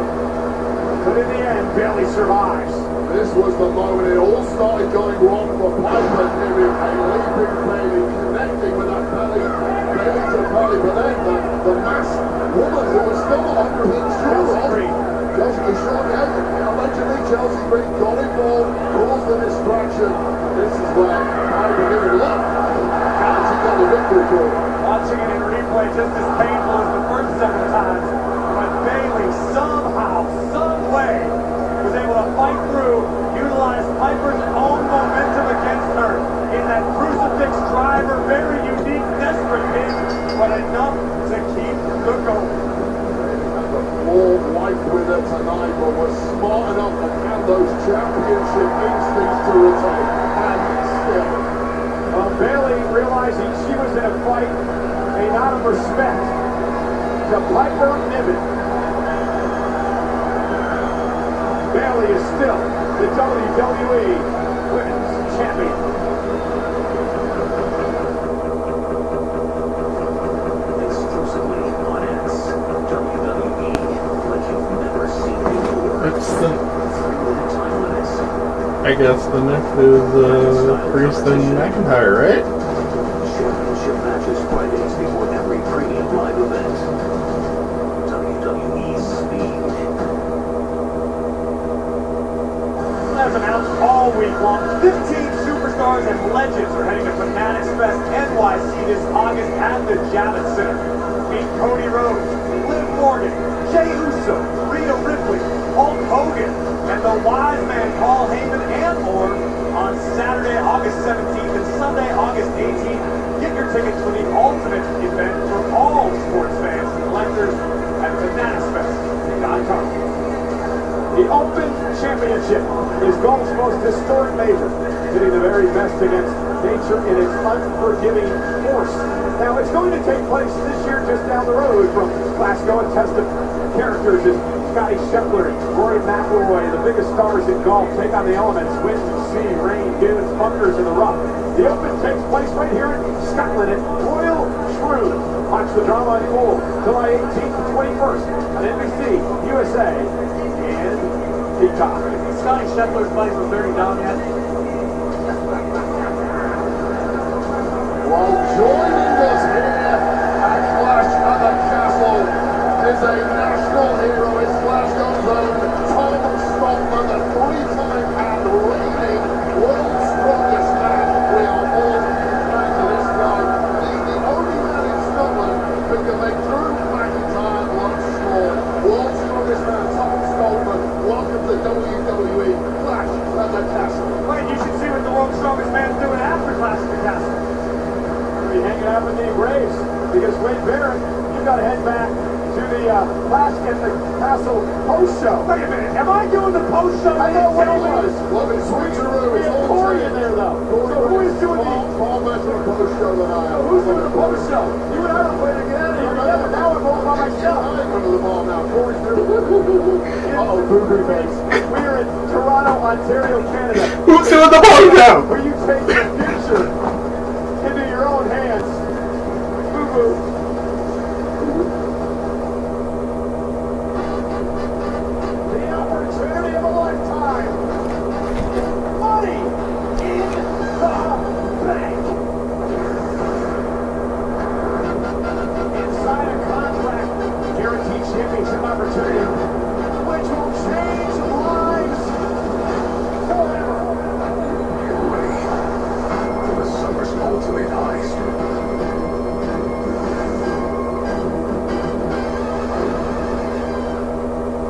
Next month, WWE Money in the Bank comes to Toronto for a jam-packed weekend at Scotiabank Arena. Starting with Friday Night SmackDown on July 5th, followed by Money in the Bank on Saturday, July 6th, and finishing with NXT Heatwave on Sunday, July 7th. Tickets for Money in the Bank weekend are on sale now via Ticketmaster. I hope you do that post show too with Money in the Bank. Nonetheless, the Money in the Bank qualifying matches begin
life has won a world championship in front of fans.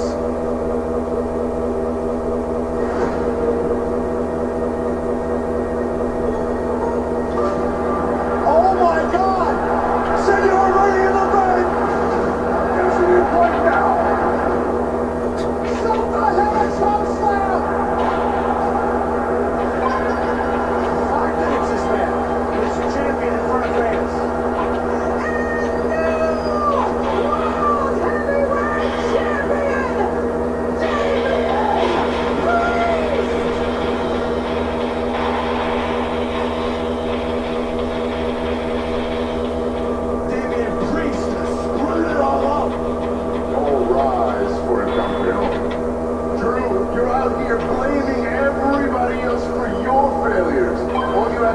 Grab your wife's hand and go enjoy your moment. And then what happened? Priest is cashing in the contract! Choose to find a mirror, look at the reflection, and then blame that asshole. The number one thing on my priority list is the World Heavyweight Championship and that paper champion, Damian Priest.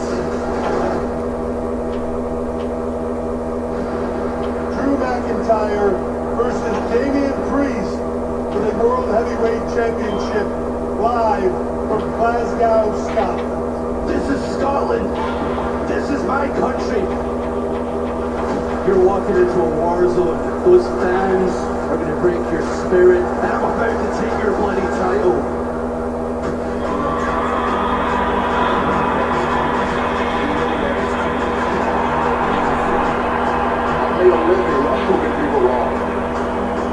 Damian Priest retains.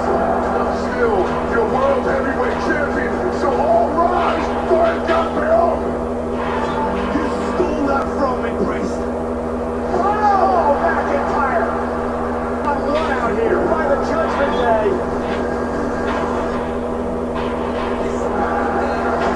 Priest, I'm choke slam through the table. This title that you're obsessed with, you're forgetting about the man that holds it. Whatever Priest goes, we know the Judgment Day are scurrying right behind. How about tonight? You go one-on-one with Rizal. And if you beat him, the Judgment Day is barred from ringside at Clash of the Castle. We enjoyed your time with the title. The Clash of the Castle. I'll be standing here, World Heavyweight Champion.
tonight, all the pressure of Scotland is on this man's shoulders. They've got a hell of a warrior fighting on their behalf. Because if you look in the eyes of Drew McIntyre, this is not a man ready for the biggest match of his life, not ready for the biggest fight of his life. Drew McIntyre is ready for war. Nation expects, but this is the man who is built for the biggest moments of them all. It is like William Wallace and Francis Beckman had a baby, and I've got Drew McIntyre.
is lurking and waiting for the first Saturday in August to face the world champion at SummerSlam.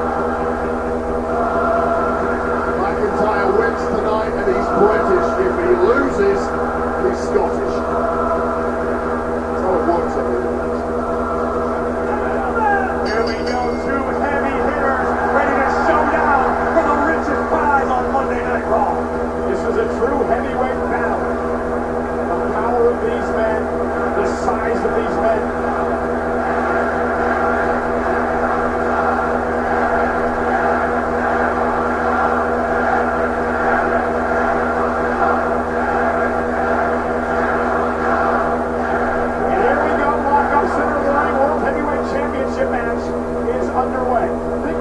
Country of Scotland has meant to Drew McIntyre. Not only did he start his career here, but back in 2014 when he was fired by WWE, he came home to rebuild, to re-examine his life, to look inside himself, and to evolve, and to come back better, stronger than ever. From the lowest of low small to potentially the highest of highs. He is just a 3 count or a submission away from complete journey. What a journey it has been for McIntyre, who is laying waste to the champion in the early moments of this one. And if you're Damian Priest, you got to weather the year. If you can, McIntyre flies. Down goes the champion, lands hard as Priest's neck. That's 275 pounds of flying Scotsman. This city, Glasgow, hosts one of the world's great sporting rivalries. Glasgow Rangers, Glasgow Celtics. There's only one man who has ever united those two factions. That's McIntyre tonight. Wisely, Priest going to the eyes and forcing Drew into the ring. Thus far tonight, we have seen the weight of Scotland be both a curse and a blessing. It was a blessing for the new tag team champions, but Piper Niven was distracted. Do you think that could be a negative factor to the raucous crowd tonight?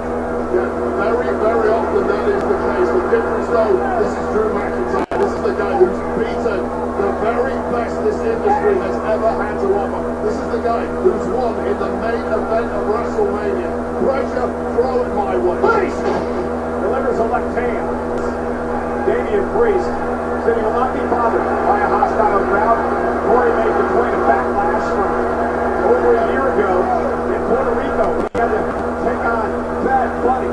What a match that was. Hostile environment that night. This is a Damian Priest who was born and raised in the worst parts of the Bronx, the worst parts of Puerto Rico, surrounded by violence. This is nothing for Damian Priest. I'm certain that Damian Priest will have a different outcome than he had that night in Puerto Rico. And right now, the world heavyweight champion looking to fight his way back into control. Spinebuster by Drew into the corner. Isn't enough? Kick out by Priest.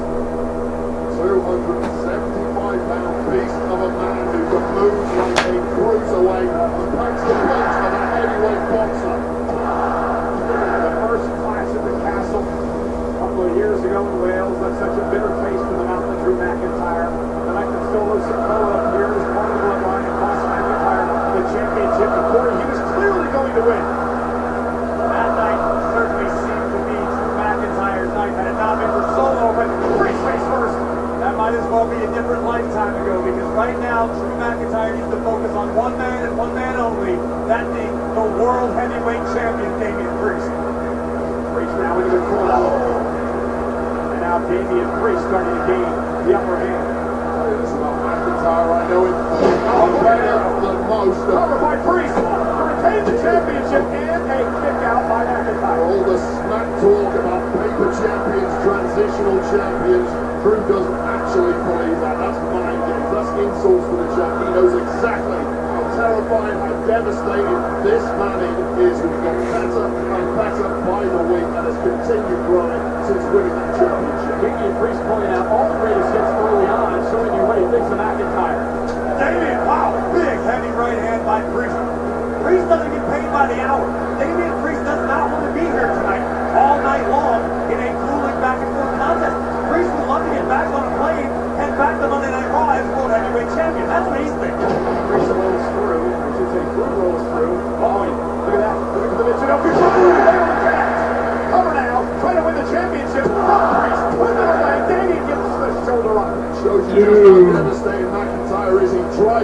to use Priest's momentum in that slam, but it failed, so he just brute forced him. There's many ways McIntyre can pull out his best maneuvers. There aren't too many superstars on the roster who have the ability to overpower Damian Priest. And here's the thing with Priest, another issue, he's got this great limb length he always uses to his advantage. He's just got a better reach than anyone. Completely neutralized by the similarly elongated. Like it's going for the aftershock DDT, and Priest escapes out of the ring.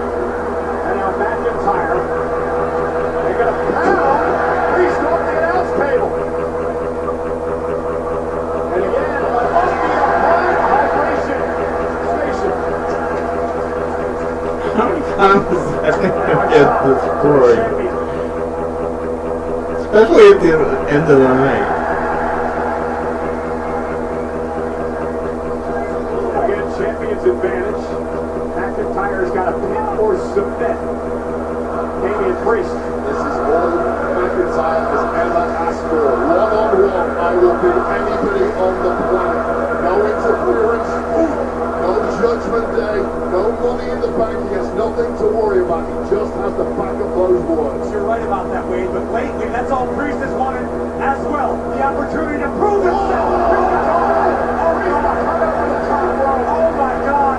Priest may just snapped his ankle. And McIntyre, Drew's gonna do what Drew's gonna do. Priest right up at the top. Look down, fellas. And McIntyre fired up. You know what that means on this side of the pond, right, Cole? Careful, Cole.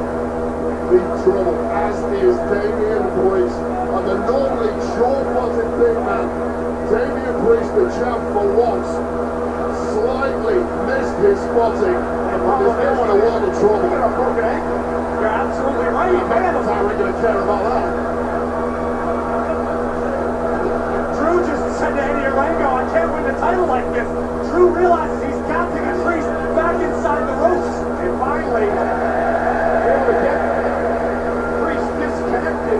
They never walked straight ahead after that. That was absolutely horrific misfortune for the champion. And he just reaffirmed the fact that he cannot win the title with Priest tied up. Even though Behind the 8 ball now is the champion. Even though the Scottish crowd was asking for McIntyre to deliver more punishment. Suplex cover for the championship. Priest kicks it too. I don't know if Priest can stand up anymore. Referee taking a very close look. You know he isn't going to quit. Take another look at this. That is one of the most disgusting things I've ever seen in the entirety of my experience as a fan over 35 years working in this industry. I've never seen that before. An absolutely terrible, terrible turn of events for El Campeon. And the Scottish Warrior wasting no time capitalizing. Just how tough is Damian Priest continuing after such a horrific incident. Just that blow he delivered to McIntyre. Haven't feel the Priest, you hear it! Damian Priest can still plan off that bad leg. My goodness, that sounded like fireworks inside the Hydra. Damian Priest seems to have shaken off what was surely millimeters away from a complete catastrophe. Trying to shake it off. Fracture of the leg almost. McIntyre back to his feet. Now, Priest delivers out to heaven. McIntyre able to block. And sending Priest shoulder first to the post. Drew now once again looking for future shock. There it is! Covered! Priest kicks out! Great leg kick out, milliseconds from McIntyre and Scotland's dreams coming true, connected with that future shock DDT that's brought away countless superstars. For this one, Damian Priest is built a little different. Testament to the toughness and the will of the world champion Damian Priest, proud tonight to stand on his own 2 feet to defend his gold against the hottest contender in the world. There are 11,391 fans here in Scotland cheering Drew McIntyre on as he tries to wrestle the World Championship away from Damian Priest. And as this match progresses, guys, I don't know if the adrenaline perhaps hasn't kicked in yet, but Priest is beginning to limp badly. Well, he was caught up in the top and second rope just a bit ago. Sometimes you get hurt so bad you get up, you walk it off. You don't feel it for a few seconds, and then reality sinks in. Swelling takes a while to kick in, that's why you hurt yourself immediately, get an ice pack on. But the champion's fired up. Yeah, Priest telling the Scottish crowd what he thinks about them here tonight. Questionable decision by the champion, making that risky climb with a bad wheel.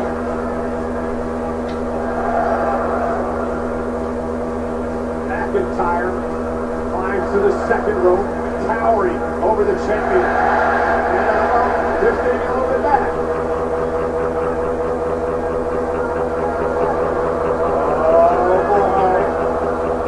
Still white noise from Sheamus. He'll be at home pretty angry right now. Is Priest likely to hold up?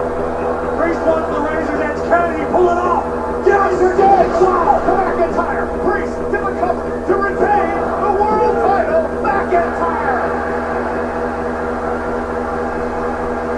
You can see the frustration, understandably so. Damian Priest has put away countless opponents with the Razor's Edge. The homage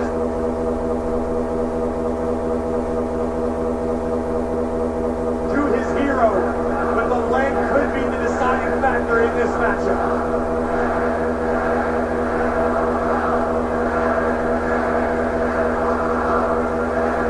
Again, trying to get Feely back into the right leg. Damian Priest, the world champion. Every minute passes, that leg feels worse and worse, and that just speeds up the requirement for Damian Priest to get this finish. And again, McIntyre letting Priest know what he thinks about it. Wants a slugfest in the middle of the ring. Boo.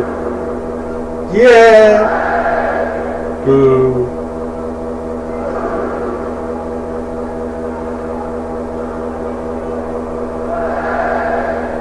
Two of the heaviest hitters in all of WWE and all of this industry, just trading rights in the center of the ring in the main event tonight. A true heavyweight battle, like we said from the start. You can kill a horse with just one of those shots, but these two are giving it everything. Take out the entire stable of what we just saw. Oh my goodness! And a return from McIntyre.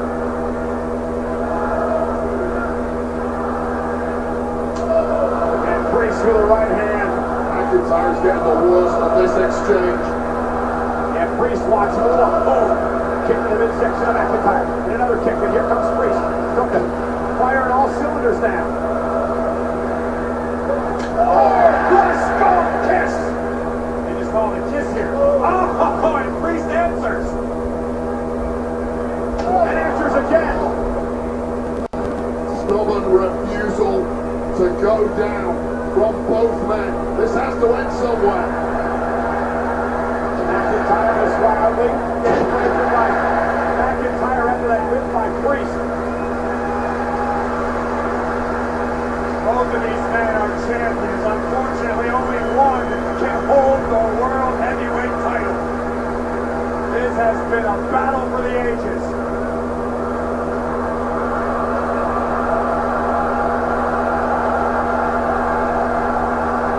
Kicked up by McIntyre.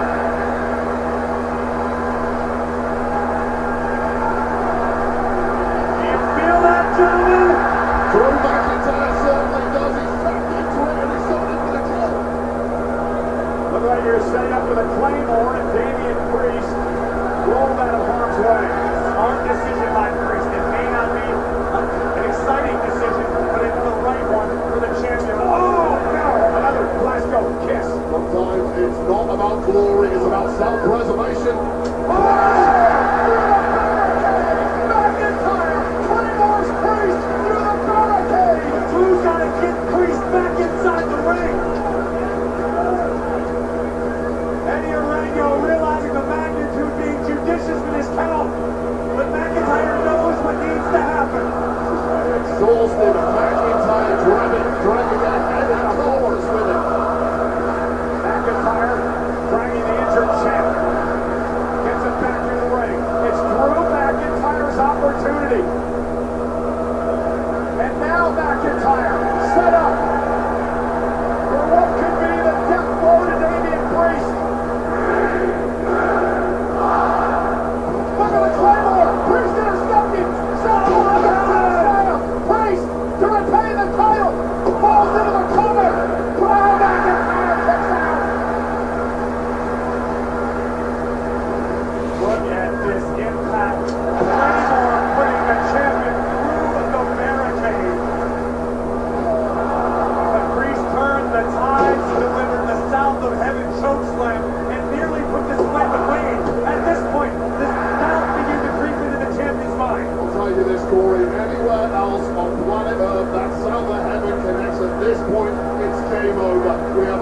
successful retention. But this is Glasgow, Scotland. Not here, not tonight. This is different.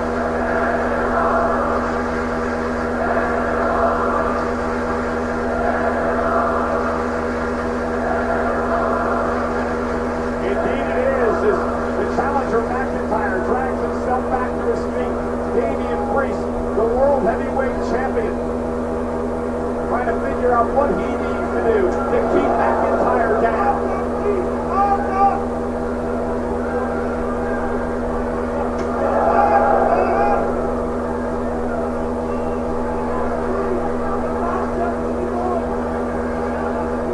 trying to put his challenger in position for God only knows what could be next. We've seen Priest successfully utilize South of Heaven from the top turnbuckle. It's what got Damian past Jey Uso. Yeah, but at that point, Damian had his Judgment Day brothers to help him out. No Judgment Day tonight.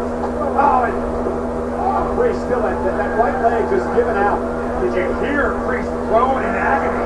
Sounded like And listen, he shoved the referee Eddie Orango, and the referee, rightfully so, letting this match up. What in the hell is Priest thinking? Hurricane Rana! Hurricane Rana by Priest! McIntyre to win the championship! Covered by Drew! Priest kicks out! Damn it! Priest kicked out of the Claymore! Are you sure? And you can hear the breath come out of the lungs of every single person in the Omo Hydro tonight! 1/100th of a second after Priest pulled out the unthinkable, a move a man his size has no right in doing. Immediately, the Claymore by McIntyre, and this is just a hair's breadth away from this town exploding. 1, 2. McIntyre somehow not getting the pin. What does McIntyre have left? What does the champion Damian Priest have left? Whatever Drew may be lacking in this moment, the Scotland faithful are giving it back to him 100%. Both these men know they should be home and dry at this point of any match. Great throw by McIntyre. Forget the 6th man. How about the 11,391 man in Drew McIntyre's corner tonight? Now, worth double when it's your hometown, Cole. Now McIntyre crawling his way across the ring. Shot to Priest. Breaks through the elbow. We're getting to the crunch time now. Eddie Orango moved out of harm's way. Swift move by the official. Great footwork from the official. He was close to a certain death at that point. Priest was able to bring McIntyre's bell momentarily. And now McIntyre with Priest up in the... Oh, the official locked down in the barricade. And Eddie Orango's hurt. Eddie Orango is... Down on the mat, down on the mat. Wait for the Claymore. Powerbomb by Priest. Damian Priest able to intercept McIntyre. And now Priest looking for South of Heaven. McIntyre turns it around. McIntyre Claymore. Well, there's no official. The official Orango is down.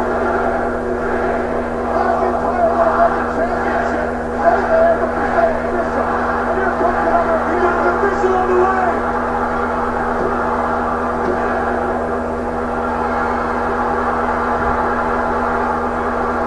Wait a minute.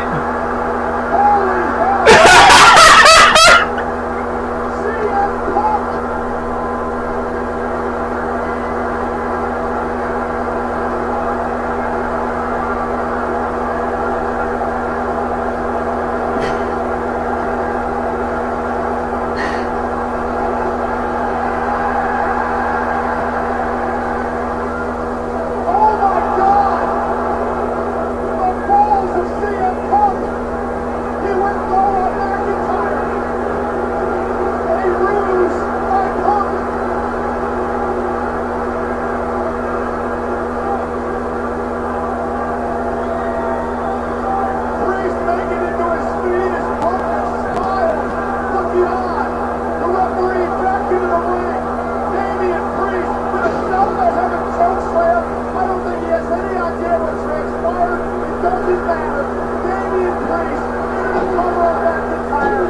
CM Punk has screwed Drew McIntyre. Here is your winner,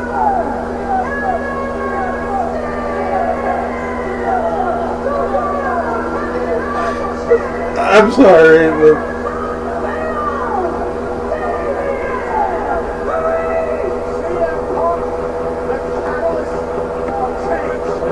It is a shame. It is a disgrace. It is the worst night in the history of this great Indus.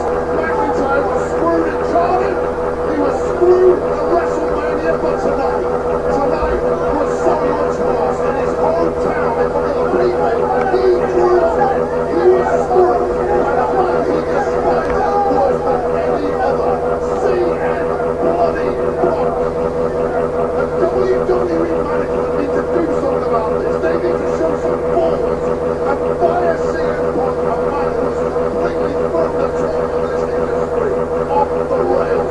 I am in shame that I am associated with this. It's a shame that great match ended the way that it did, but Damian Priest is still your world heavyweight champion. Put a little respect on the name of Damian Priest after a gutsy championship defense, controversial as it may have been. Damian Priest has nothing to do with the controversy. Priest fought his ass off tonight and survived with an assist from CM Punk. This is how it all broke down. The referee was knocked to the barricade. Drew McIntyre will deliver a claymore now. There's an official in the ring. McIntyre's the champion. No doubt about it. The entire highs were counted for about 9 before the officials slid in to screw the day. Quote unquote official was Drew McIntyre as world champion. The man he despises most on this planet, CM Punk.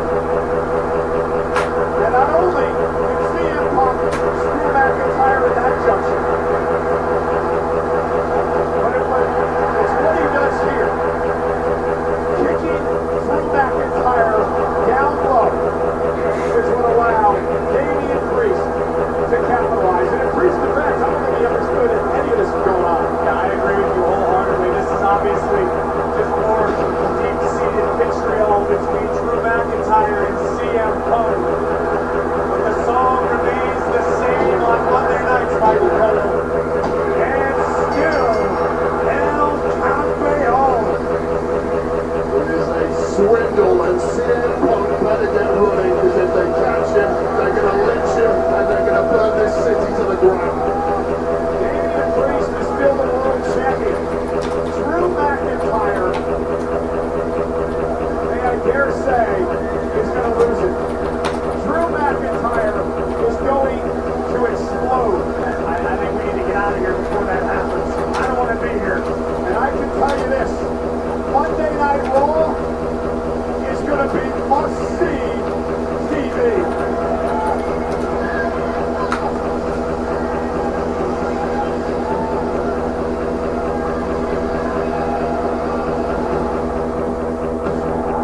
This is Scotland's largest city, Glasgow. Home to the Oval Hydro, tonight on Scotland's first ever premium live event.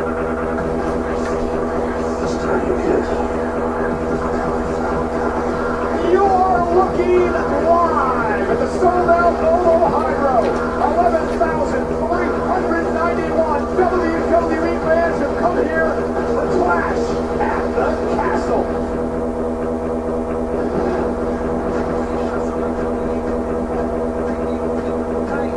First team to gain pinfall or submission, but which